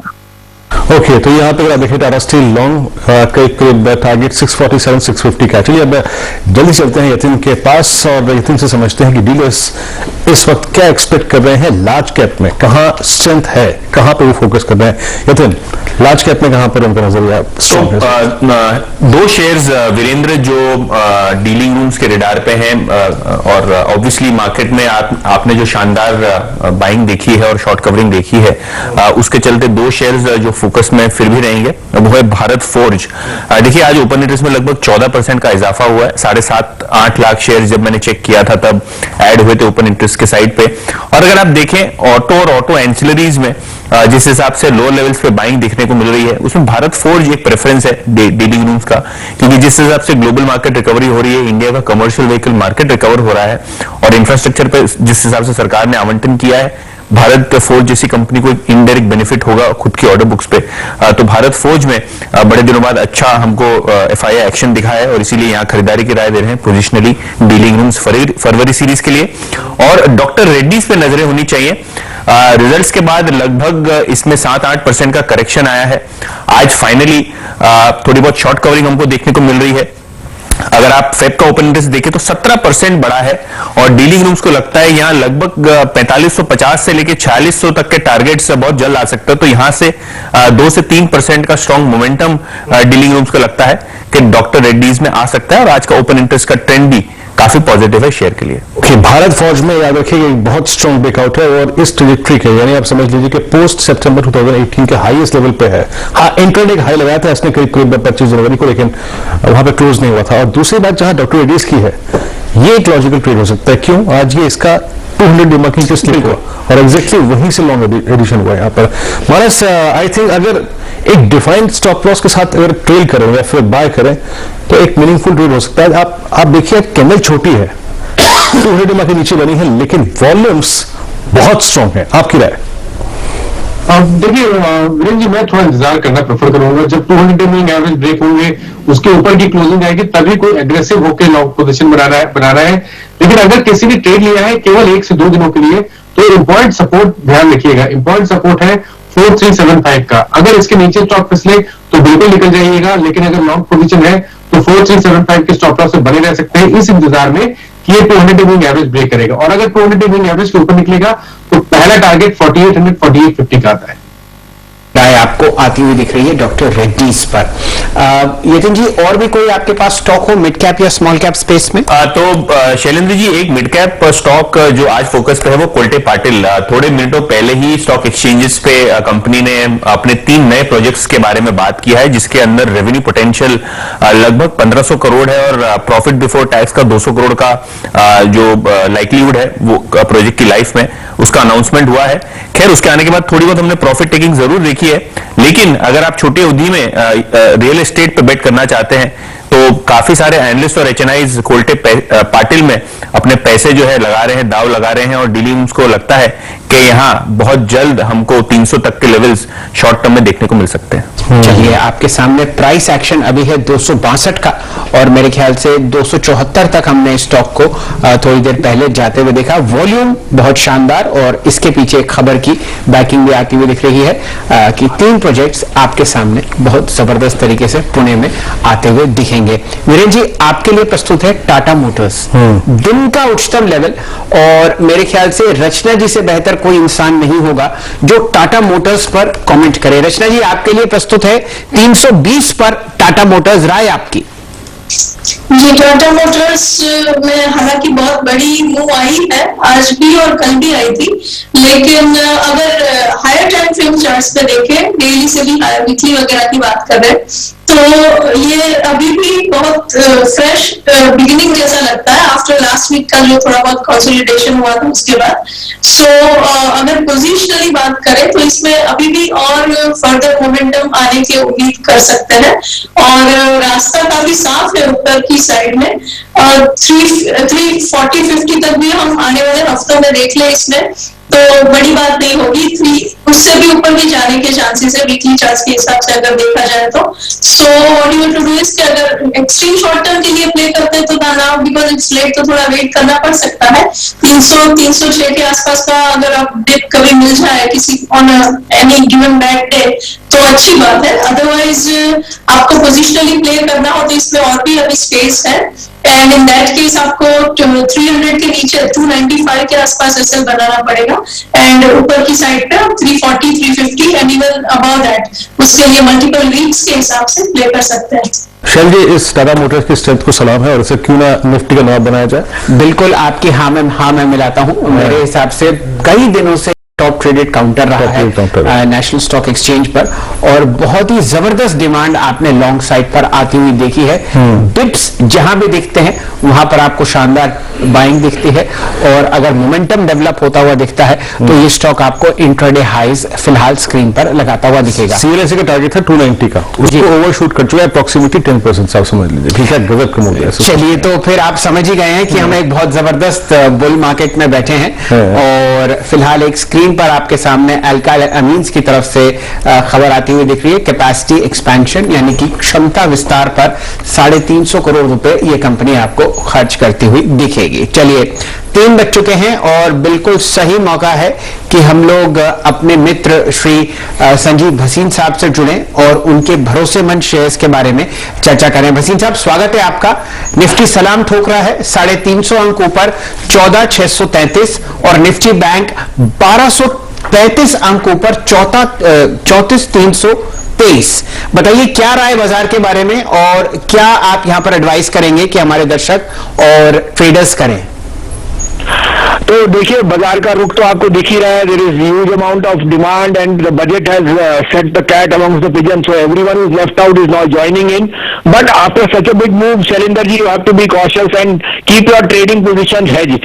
So I would say be little watchful on some of the banks. They have run up quite a bit, and take some profit of that, but be invested because pharma, IT are looking very good. And just to give you an update, मैंने आपको कल डीवीज का था, वो आज 3580 हो गया, जो 3400 का कल भाव था। सन फार्मा आज आउट परफॉर्म किया, 585.90 वाला 614। तो फार्मा में बने रही है। I am very bullish on pharma, और HCL टेक एक और मेरा टॉप पिक था। अब आप कहें तो मैं बाय दूं, लेकिन these are again 2 stocks which I think can outperform from here. Okay, definitely sir, please go ahead. बताइए आपके आज के एक अपडेट भी दे दूं सर आपको। लुपिन मैंने 1022-23 में दिलाया था, 1038 हो गया। इंट्राडे ट्रेडर वहां बुक कर सकता है, ये 1 बजे दिया था। और 44 रुपए पे मैंने कैनरा बैंक दिलाया था, वो 149.50 हिट कर गया, तो वहां पे भी प्रॉफिट इंट्राडे ट्रेडर बुक कर सकता है। अब सर मेरे को लेने में है Reliance. I think the underperformance is maybe coming to an end. It has held this 1865-70 for a long time. 1910-12 में लीजिए, 1800 आज का स्टॉप लॉस 1875 है। 1965 से 1985 का target I think you can see by tomorrow.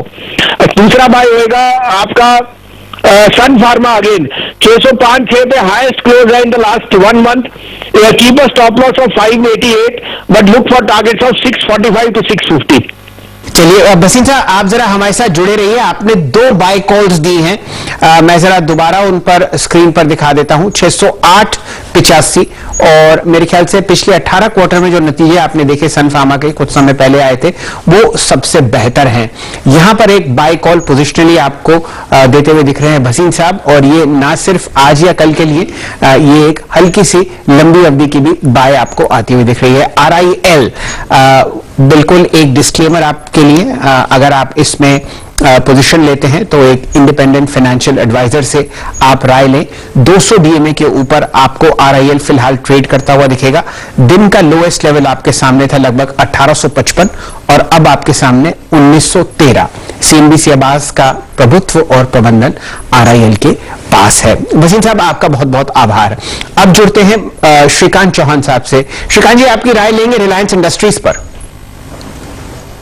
बिल्कुल शैल जी, रिलायंस से हमने सबसे पहले कवर किया था कि जो लग रहा है कि एक इंट्राडे फॉर्मेशन के बेसिस पे काफी अच्छा एक अपटिक दे सकता है, और साथ ही साथ इसमें प्लस पॉइंट यह है कि इसमें काफी अच्छा एक शॉर्ट बिल्टअप हुआ था 1850-1860 के रेंज में। आई थिंक उसमें अच्छी एक शॉर्ट कवरिंग बन सकती है जो ये स्टॉक को लेकर जा सकती है 1950 से लेकर 1960 के करीब। तो करंट लेवल से या तो आप फ्यूचर्स बाय कीजिए या तो आप 1900 के कॉल ऑप्शंस भी बाय कर सकते हैं, बट ओवरऑल इसका अगर ट्रेंड देखें तो मुझे लगता है कि ये 1960 से लेकर 1980, जैसे कि वसीम साहब ने बताया, मुझे लगता है उसी लेवल्स के करीब ये आने वाले दिनों में दिखाई दे सकता है। चलिए, जैसे जैसे चर्चा हो रही है रिलायंस इंडस्ट्रीज की, आपको प्राइस टिक्स बढ़ते हुए दिखेंगे। कैश में और फ्यूचर्स में डायरेक्टर साहब स्क्रीन पर आप दिखा दीजिए। कैश में 1921 चर्चा यहां पर शुरू हुई थी 1910 पर, और फ्यूचर्स में आपको ये स्टॉक प्रीमियम पे ट्रेड करता हुआ दिखेगा 1932। दोनों चार्ट्स आपके सामने फिलहाल स्क्रीन पर आती हुई दिखेंगी रिलायंस इंडस्ट्रीज की, और बहुत ही जबरदस्त प्राइस एक्शन आपको निफ्टी पर भी आता हुआ दिखेगा। अब 350 अंकों पर 14,630, और निफ्टी बैंक आपको ट्रेड करता हुआ दिख रहा है 1200 अंकों पर 34,280। ये फ्यूचर्स आपके सामने आए, और अब आपके सामने कैश का काउंटर भी फिलहाल स्क्रीन पर आता हुआ दिखेगा। चलिए, बाजार बंद होने में 23 मिनट हैं। एक राय बहुत अति आवश्यक है, और वो है इंडिगो पेंट्स पर। हमारे डायरेक्टर साहब आपको एक इंट्राडे चार्ट दिखाएंगे। आज ये IPO लिस्ट हुआ, और आज यहां पर जो आपने वैल्यू डिस्कवरी देखी है वो देखते ही बनती है। दीवान साहब से बेहतर कोई इंसान नहीं जो इस रैली को एक्सप्लेन करे और राय दे कि यहां पर आपको क्या अब करना चाहिए। दीवान साहब, 20% ऊपर, जबकि 80% ऊपर आपने इसका डिस्कवर्ड प्राइस देखा था। अब बताइए इंडिगो पेंट्स में क्या करना चाहिए उन खुशनसीब निवेशकों को जिनको IPO में स्टॉक मिला है? देखिए, IPO में जो शैली स्टॉक मिलता है, जो अप्लाई करते हैं, उसमें दो किस्म के लोग हैं। एक जिनको तो लिस्टिंग पे निकलना ही है, जो भाव अच्छा मिला तो निकलना है, तो उनके लिए तो कोई दो राय है ही नहीं इसमें। आप दोनों हाथ से रंग बटोरे और प्रॉफिट बुक करें।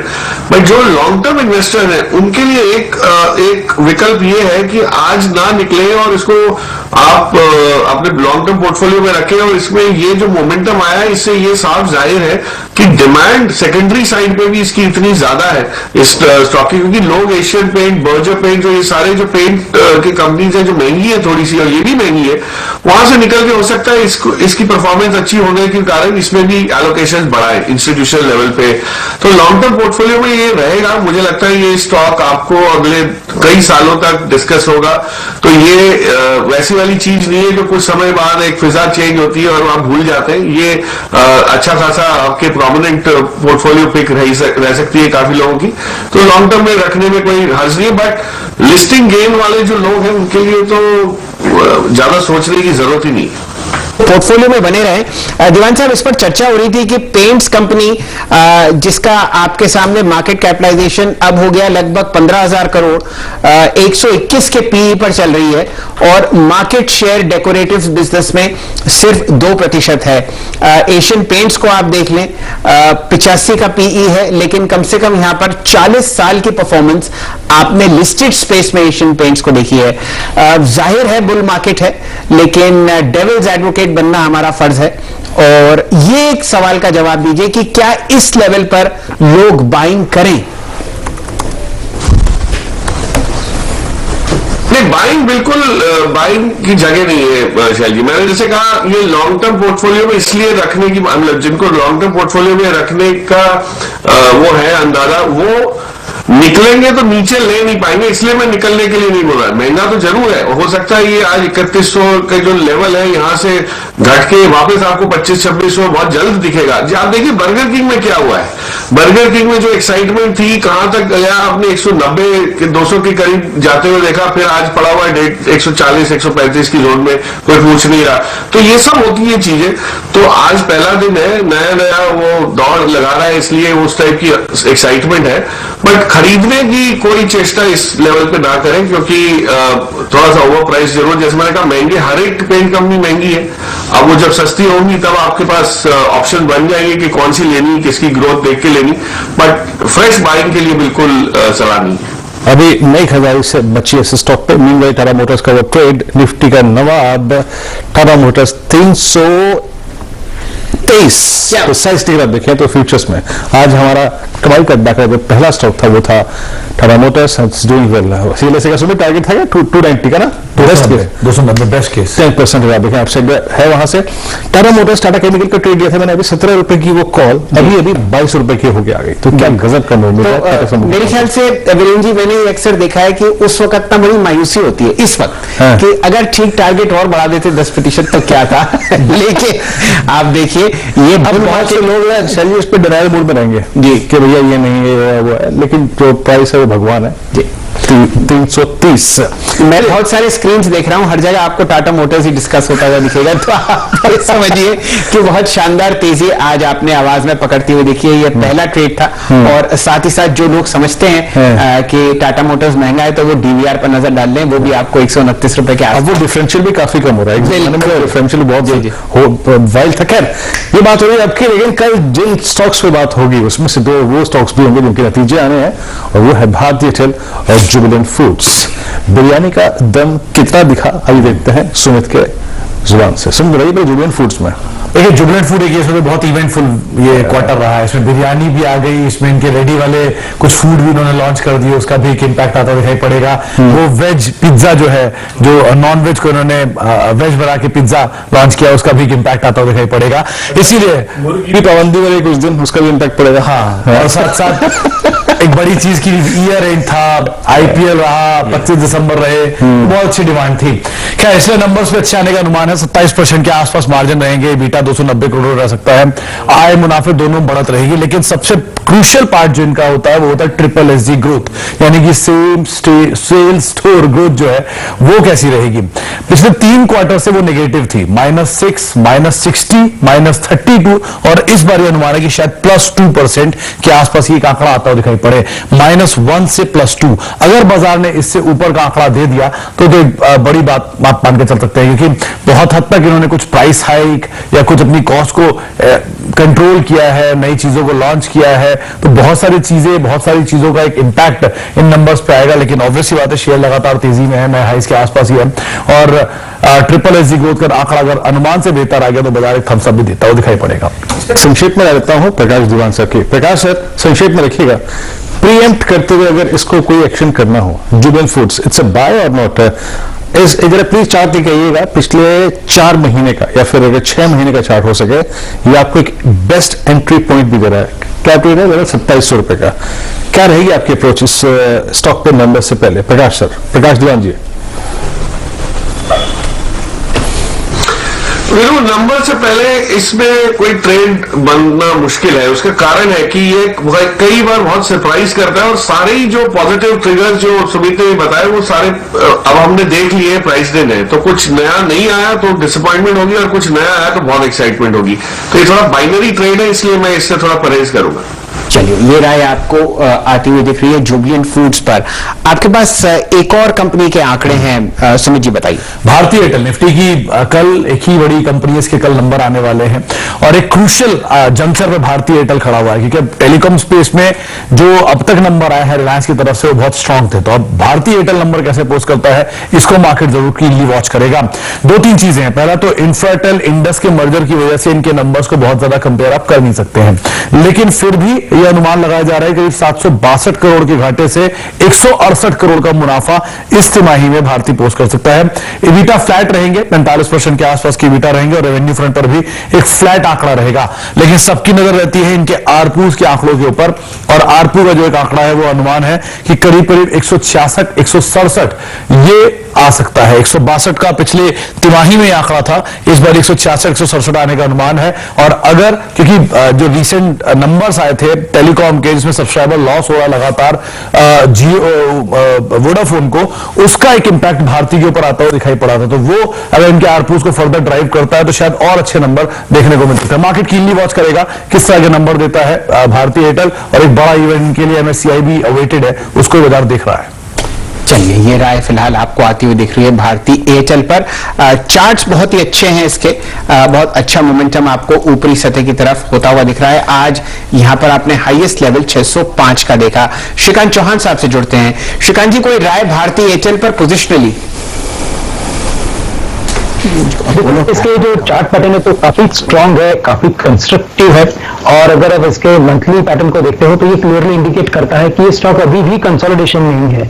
तो अगर इसमें से अगर ये बाहर निकलता है और 600 के अपने ऑल टाइम हाई को क्रॉस करता है, 620 के लेवल को, तो शैल जी आप देखिए कि ये 700 के लेवल्स को भी छू सकता है, इतना उसमें अच्छा कंसोलिडेशन हुआ है। तो करंट लेवल से तो बिल्कुल यहाँ पे बाय करने की राय रहेगी।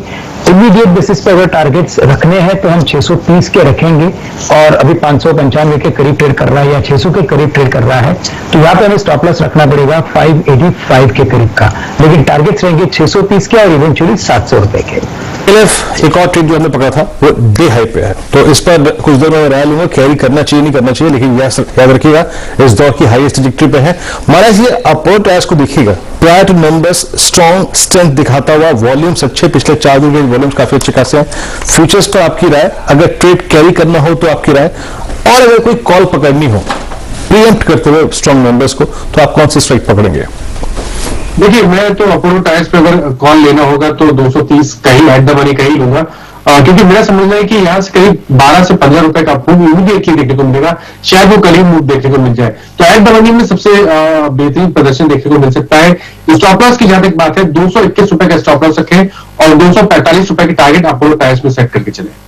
चलिए अब शुरुआत करते हैं यहाँ से BTST ट्रेड की। प्रकाश सर, आपसे शुरुआत करता हूँ। प्रकाश बाबा सर, आपका पहला ट्रेड क्या होगा बताइए, जो कल के लिए कैरी करेंगे आप? मेरा पहला ट्रेड जो कल के लिए कैरी करूंगा वो है हिंडाल्को। बढ़िया चार्ट है, जगह अच्छी है, बहुत अच्छा बेस बना हुआ, अपमूव शुरू हुआ, ये मोमेंटम है और मोमेंटम कंटिन्यू रहेगा। Target 265, stop below 253। Hindalco buy BTST। ये राय आपको आती हुई दिख रही है प्रकाश गाबा साहब से। मेटल स्पेस की तेजी खेलने की चेष्टा कर रहे हैं, और हमारे साथ सुबह नीलकंठ मिश्रा साहब जुड़े हुए थे क्रेडिट स्विस के। उन्होंने कहा था कि मेटल स्पेस उनको लगभग 2 से 3 महीने तक बिल्कुल गर्म होती हुई दिख रही है। चलिए दोबारा जुड़ते हैं मानस जायसवाल साहब से। मानस जी, कोई BTST ट्रेड आपके जहन में कल के लिए? शाह जी, मैं तो अशोक लेलैंड की तरफ जाऊंगा, और देखिए ऑटो स्टॉक्स फ्लेवर में है। अशोक लेलैंड ने एक फ्रेश ब्रेकआउट 130 रुपए के ऊपर दिया है, बेहतर वॉल्यूम देखने को मिले हैं, तो उम्मीद करिए कि यहाँ से 10 रुपए का अप्रूव देखने को मिलेगा। मेरे लिए जो टारगेट रहेंगे कल के वो 140 रुपए के रहेंगे, स्टॉप लॉसेस 127 रुपए 60 पैसे के रहेंगे। ओके, अशोक लेलैंड यहाँ पे करीब 127.60 का एसएल रहेगा, 140 का टारगेट। श्रीकांत जी, आप कौन सा ट्रेड कैरी करेंगे? ऑटो स्टॉक्स में बिल्कुल अच्छी तेजी बननी है, और अगर मुझे यहाँ पे अगर कोई पिक करना है तो एस्कॉर्ट्स अच्छा लग रहा है। काफी अच्छे बुलिश सिमेट्रिकल ट्रायंगल के फॉर्मेशन के अंदर ये कंसोलिडेट हो रहा है, और उसके बाद मुझे लगता है कि शायद ये स्टॉक एक बार 1380 से लेकर 1400 के लेवल्स दिखा सकता है। तो एस्कॉर्ट्स को बाय करके चले, 1325 1330 के करीब ट्रेड कर रहा है, और यहाँ पे हमें स्टॉप लॉस रखना है 1300 रुपए के करीब का। अच्छा, एक इंटरेस्टिंग बात हमको यहाँ पर ये नोट करनी है, स्कॉट्स में लॉन्ग कॉल आपको आती हुई दिख रही है। अभी तीसरी तिमाही के नतीजे आए थे और मुनाफा बिल्कुल अनुमानित था। जी हाँ, बिल्कुल उसके बाद आप देखिए जो तेजी है वो बरकरार है, तो आप ये सोचिए कि ये नतीजे डाइजेस्ट हो गए हैं, और अब भी आपको यहाँ पर मोमेंटम ऊपरी सतह की तरफ आता हुआ दिखेगा। मेरे ख्याल से एस्कॉट्स में जो ऑल टाइम हाई है वो 1500 रुपए के आसपास मुझे याद है, या शायद मैं मिस्टेक हूं, नहीं बिल्कुल ठीक, 1450 या 1455 का हाई है। और एक जो टेलविंड इस सेक्टर में आपको आती हुई दिख रही है वो स्क्रैपेज पॉलिसी। अगले 12 या 13 दिन में यहाँ पर आपको कुछ अनाउंसमेंट आता हुआ दिखेगा इंडस्ट्री मिनिस्टर की तरफ से। बजट में कुछ लेवल्स आपको स्क्रैपेज पॉलिसी के क्लियर होते हुए दिखे हैं, और वही कारण है कि आपको अशोक लेलैंड में तेजी दिख रही है, आपको एस्कॉर्ट्स में एक बाय कॉल आती हुई दिख रही है। अन्य कई जो कमर्शियल व्हीकल स्टॉक्स हैं वहां पर आप बहुत शानदार तेजी देख रहे हैं। टाटा मोटर्स इसका सबसे बड़ा एग्जाम्पल है। जी, एक ट्रेड और जोड़ते हैं शायद, श्रीकांत जी का ट्रेड हो चुका है यहाँ पर, और एस्कॉर्ट्स उन्होंने पिक किया है। रचना, आप कल के लिए कौन सा ट्रेड कैरी करेंगे? जी, मेरी नजर बायोकॉन पे है। बायोकॉन के फ्यूचर्स की बात करें तो उसमें हम 382 के करीब एसएल लगा सकते हैं, और उसमें टारगेट रख सकते हैं। पहला टारगेट 400 पे और दूसरा 405 पे। जी, तो यहाँ पे अगर आप देखें बायोकॉन पिक करें, मैं बायोकॉन अभी इनफैक्ट सोच ही रहा था और आपने कॉल दे भी दी। एक स्ट्रॉन्ग पुल बैक देता हुआ स्टॉक और बहुत ओवरसोल्ड ट्रैजेक्टरी से पुल बैक दे रहा है। रिलायंस इस बीच अगर आप देखें एक बहुत मीनिंगफुल पुल बैक देता हुआ, और रिलायंस ने पिछला 5 सेशन का बेस की जो कैंडल्स थी उनके हाई को पार करके क्लोजिंग की तरफ बढ़ रहा है 200 डेमा के ऊपर विद स्ट्रॉन्ग वॉल्यूम्स। यहाँ पे प्रकाश दीवान जी, आपसे पूछूं अगर एक ट्रेड कैरी करना हो शॉर्ट टर्म प्रोस्पेक्टिव से, एक्सट्रीम शॉर्ट टर्म प्रोस्पेक्टिव से कल के लिए, तो वो क्या पिक करेंगे आप ट्रेडर्स की हैट पहन के? भारती। ओके, भारती के नंबर्स हैं अगले हफ्ते एमएससीआई की, अगले मंगलवार को मेरे ख्याल से, मुझे याद नहीं एग्जैक्ट डेट, पर अगले हफ्ते एमएससीआई का रिवीजन है। दोनों ही चीज बहुत इनके लिए पॉजिटिव हो सकती है। तो मैं बेशक भारतीय मतलब रिजल्ट्स के तौर पे नहीं, बट जस्ट पोजिशनली मुझे लगता है ये शॉर्ट टर्म बेसिस पे मुझे लगता है इसमें एक अप मूव जो है जारी रह सकता है। चलिए, ये राय आपको आती हुई दिख रही है भारती एयरटेल पर 600 के ऊपर, लेकिन समय है आपको बाजार के सबसे बड़े बिग बुल। चलिए, फिलहाल थोड़े ही समय में आपके साथ स्क्रीन पर जुड़ते हुए दिखेंगे श्री राकेश झुनझुनवाला साहब, हमारे देश के सबसे बड़े बिग बुल, और वो आपको राय अपनी देते हुए दिखेंगे इस शानदार बजट पर, जहां पर आपने जबरदस्त रैली देखी है पिछले 2 दिन। मेरे सामने निफ्टी अब 370 अंक ऊपर है 14,651, और 34,203 पर आपको निफ्टी बैंक ट्रेड करता हुआ दिखेगा। हर तरीके का इंडेक्स आपको कम से कम 1% ऊपर और मैक्सिमम 3-3.25% ऊपर ट्रेड करता हुआ दिखेगा। जबरदस्त तेजी 2-3 प्राइसेस में मार्क करना चाहता हूं। डीएलएफ अब 300 रुपए के ऊपर, यहां पे आपने पालवे साहब की तरफ से एक शानदार लॉन्ग कॉल आती हुई दिखी थी। रिलायंस इंडस्ट्रीज अब आपके सामने 19.50 के आसपास ट्रेड कर। चलिए, फिलहाल और जरा प्राइस एक्शन स्क्रीन पर देखते हैं और जुड़ेंगे चंदन तपड़िया साहब से। चंदन जी, कोई बीटीएसटी या एसटीबीटी ट्रेड आपके जहन में?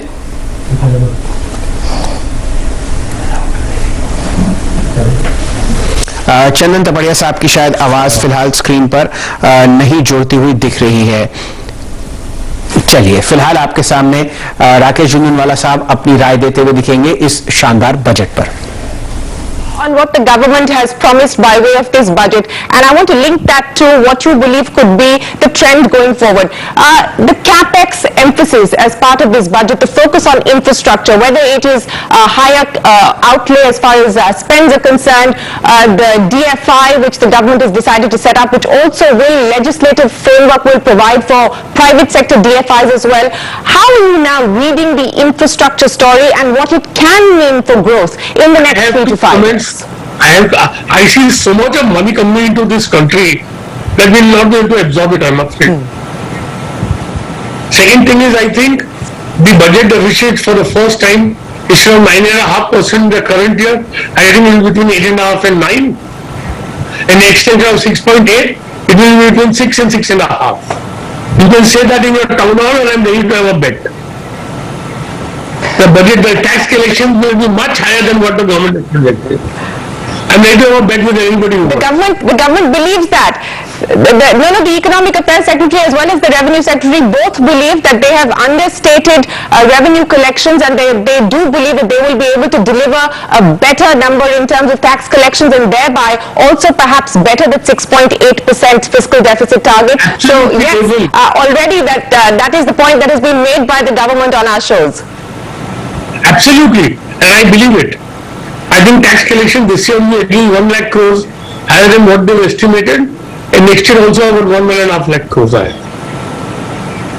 And the government emphasis on capital expenditure, and man, this is what India needs. We partly came out of the sanctions of bullshit socialism in 91, and this is the second moment. I think this budget and the political message the government has conveyed is no lesser important than what happened in 91.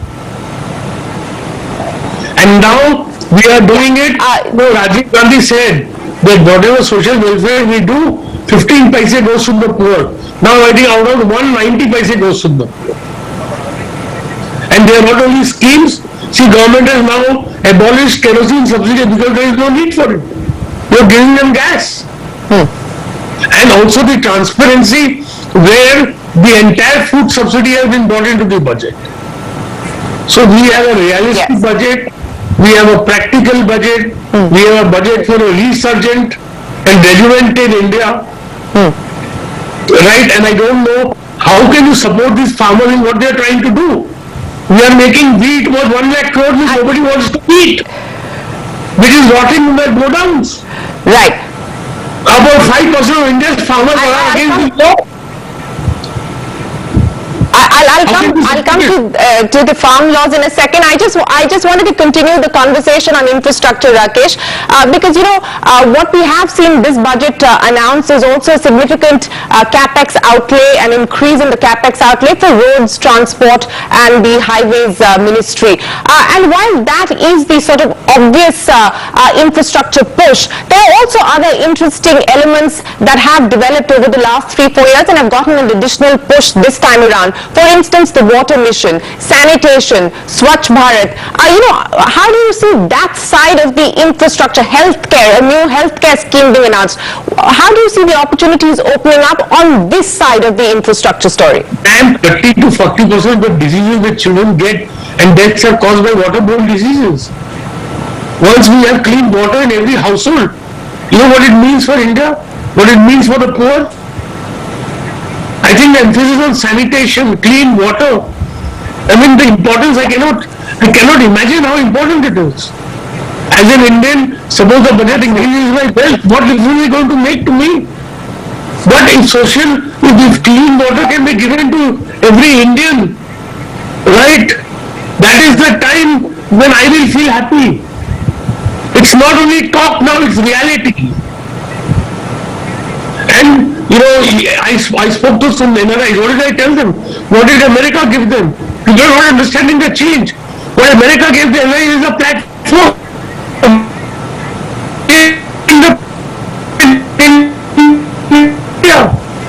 When the NRI unleashed, you don't know what can happen in this country. And I'm not somebody politician. I'm Rakesh Jhunjhunwala, Share Bazaar, Road Sharp. Right? But I want to see reality as it is. I'm not talking this. Yes, But do you realize that if you don't have growth, even if you don't have growth, where will you get the money for social justice? Absolutely. There's absolutely no argument with that. There is no argument with the fact that we need higher growth to deliver on social justice. Well, you said you're not a politician and you're speaking as Rakesh Jhunjhunwala, the big bull. I'm adding the big bull to it, and of course you're going to put your money where your mouth is, and you have put your money where your mouth is. Shouldn't all bulls are always big, so why do you say big bull? You call me a bull, I have to be big. Okay. All right. Since we're talking about where you're going to put money now, Rakesh, and where you believe that the investment is going to start to come in. You said that there's going to be investment, that we will not have the absorptive capacity. No, not you specifically, but where do you believe that, whether it's domestic investment or foreign investment, which sectors do you believe that the money is going to come into? Shireen, the biggest money is going to come from the sovereigns and the pension funds, and it's going to come in infrastructure. When we encash the InvITs, the power grids, the roads, I think next year the toll collection in India will be 50,000 crores. You'll start such a good circle of, that the money of the tolls will give us the power to build, and the power to build will give us more tolls. And I think one of the best achievements in infrastructure in India has been in terms of roads. And now we have modernized the railways. We just started, Shireen. I say to every fellow Indian, believe in India. You don't know what is coming ahead of you. And I am not a politician. I don't want to win any votes by saying that's the second. That's the second time you said that, but let me move on. I said in my TV interview also, I see India far different from most Indians. Let me tell you. And I hope until now, reality has borne me out, and I am confident it will borne me out in the future. Now is the time to grab opportunity. Yes, it And is there time to is seize the no opportunity money. to point out. So let's talk about. No, I get that, but let's talk about seizing the opportunity in a sector which is a sector that you've long focused on, Rakesh, and that has to do with financial services and the financial sector in general. You were very I don't want to talk about any sector. I think there's going to be a relay race. All sectors are going to do well. I'm And asking. hear me out. I'm fully invested. I'm not asking you stock. I'm not asking you about stocks. I'm not asking you. I'm asking you buy any I'm sector you asking- want. See, I'm not so smart to be able to time the market very correctly. I don't consider myself so smart. Every sector is going to do well. There is going to be a relay race. It's a buffet. Buy what you want, but don't overeat. Yes. And I'm already fully invested, carrying the highest leverage of my life, right? So I have no scope to buy anything more. You have no scope to buy anything more fully invested. I'm carrying the I want to highest come leverage back of to my the life. financial space. Yeah, I think I'm bullish on And that's the headline that's flashing on our screen. That's the headline flashing on our screens. You know, what do you make of this AMC, ARC structure that the government has decided to put in place, and additionally talk about privatizing 2 public sector banks as well as 1 general insurance company? Now, of course, the execution, the timeline, and so on and so forth, it requires legislative amendments. That will go through and perhaps will take its own course at its own pace. But, you know, directionally, what will this now mean as far as this ecosystem is concerned? Actually, it's very positive. The government is withdrawing from business. The government has no business to be in business. First time we're talking about privatization instead of disinvestment. Government has been bold enough to talk. I think politically, the Prime Minister has decided he is going to take what steps are required in order to propel India's growth rates, whether they are politically acceptable to others or not. And Shri, it's so difficult to bring change in India. I don't know what these farmers are protesting. What are they protesting? So the biggest message of the budget is the government is going to do what it needs to do in order to propel growth and efficiently work for social justice. And social justice is not high taxation. Yeah. It's not robbing the rich and paying the poor. Yes. It's promoting growth, having a bigger economy, Yeah. and using it justifiably Yeah. for the right purposes. Well, I think that was very well appreciated, the fact that we didn't see any higher you know one taxes thing, coming in, if you go to which was Shri, perhaps... Shri, if you hear the calls of Facebook, Google, all of them are pointing out, go and see what's happening to technology in India. In America, they had to post the checks to every American. चलिए, आपने बाजार में एक बहुत शानदार closing होती हुई देखी और राकेश झुंझुनवाला जो हमारे देश के सबसे बड़े बुल हैं, उन्होंने भी कहा है कि बजट बहुत ही शानदार है। एक रिले रेस आपको चलती हुई दिखेगी। जो आपको सेक्टर में अच्छे स्टॉक्स लगे उनको खरीदें, लेकिन ज्यादा खाना ना खाएं। बुफे लगा हुआ है तेजी का, सोच समझकर आप भोजन उठाएं वहां से। आज का क्लोज आपके सामने 14,650 निफ्टी पर 2.6% ऊपर 366 अंक की तेजी आपने देखी। फिर आज जो आपने तेजी जबरदस्त तरीके से बढ़ती हुई देखी वो है निफ्टी बैंक में। 12 के 12 स्टॉक्स आपको इस इंडेक्स के हरे निशान में बंद होते हुए दिखेंगे। 34,270 के आसपास ये इंडेक्स आपको बंद होता हुआ दिख रहा है। और एक इंटरेस्टिंग बात यह है कि आपने इंट्राडे हाई जो देखा था वो था लगभग 34,600 का। तो जबरदस्त रैली और थोड़ा बहुत बाजार ने वापस लिया है प्रॉफिट बुकिंग के जरिए, जो कि एक बहुत ही अच्छी बात है। कल 8.5% की तेजी और आज लगभग 3.25% की तेजी आप देख रहे हैं निफ्टी बैंक पर। पिक्चर बहुत ही शानदार है वीरेंद्र जी। देखिए, बहुत कम देखने को मिलता है 300 साढ़े 300 पॉइंट का इजाफा निफ्टी 50 पर, और कल भी आपने यहां पर लगभग 5% की तेजी देखी थी। आज का जो आपके सामने रैली है वो है 14,650 पर। कौन कौन से stocks? Tata Motors Virendra ji, circuit 15% का आपने इस जबरदस्त निफ्टी के नवाब पर लगता हुआ देखा। डिमांड स्टॉक की बिल्कुल आपको कम होती हुई नहीं दिख रही।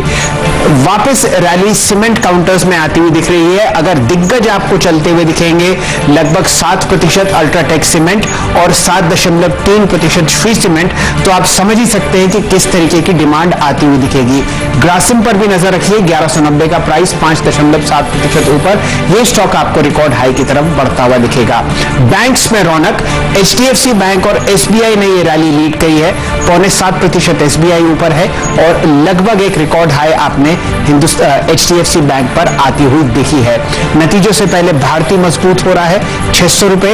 आज मंगल है तो आपने मारुति पर 3.5% की तेजी देखी है। बाजार को नतीजे पसंद नहीं आए थे जो 2 दिन पहले आए थे, लेकिन स्टॉक अब वापस ऊपरी सतह पर दौड़ता हुआ। सन फार्मा, सिप्ला और डॉक्टर रेड्डीज में आपको एक बहुत अच्छा मोमेंटम आता हुआ दिखेगा। काफी पिचाई के बाद निफ्टी का फार्मा इंडेक्स और लीडिंग स्टॉक्स आपको बहुत अच्छी तरीके से बढ़ते हुए देख रहे हैं।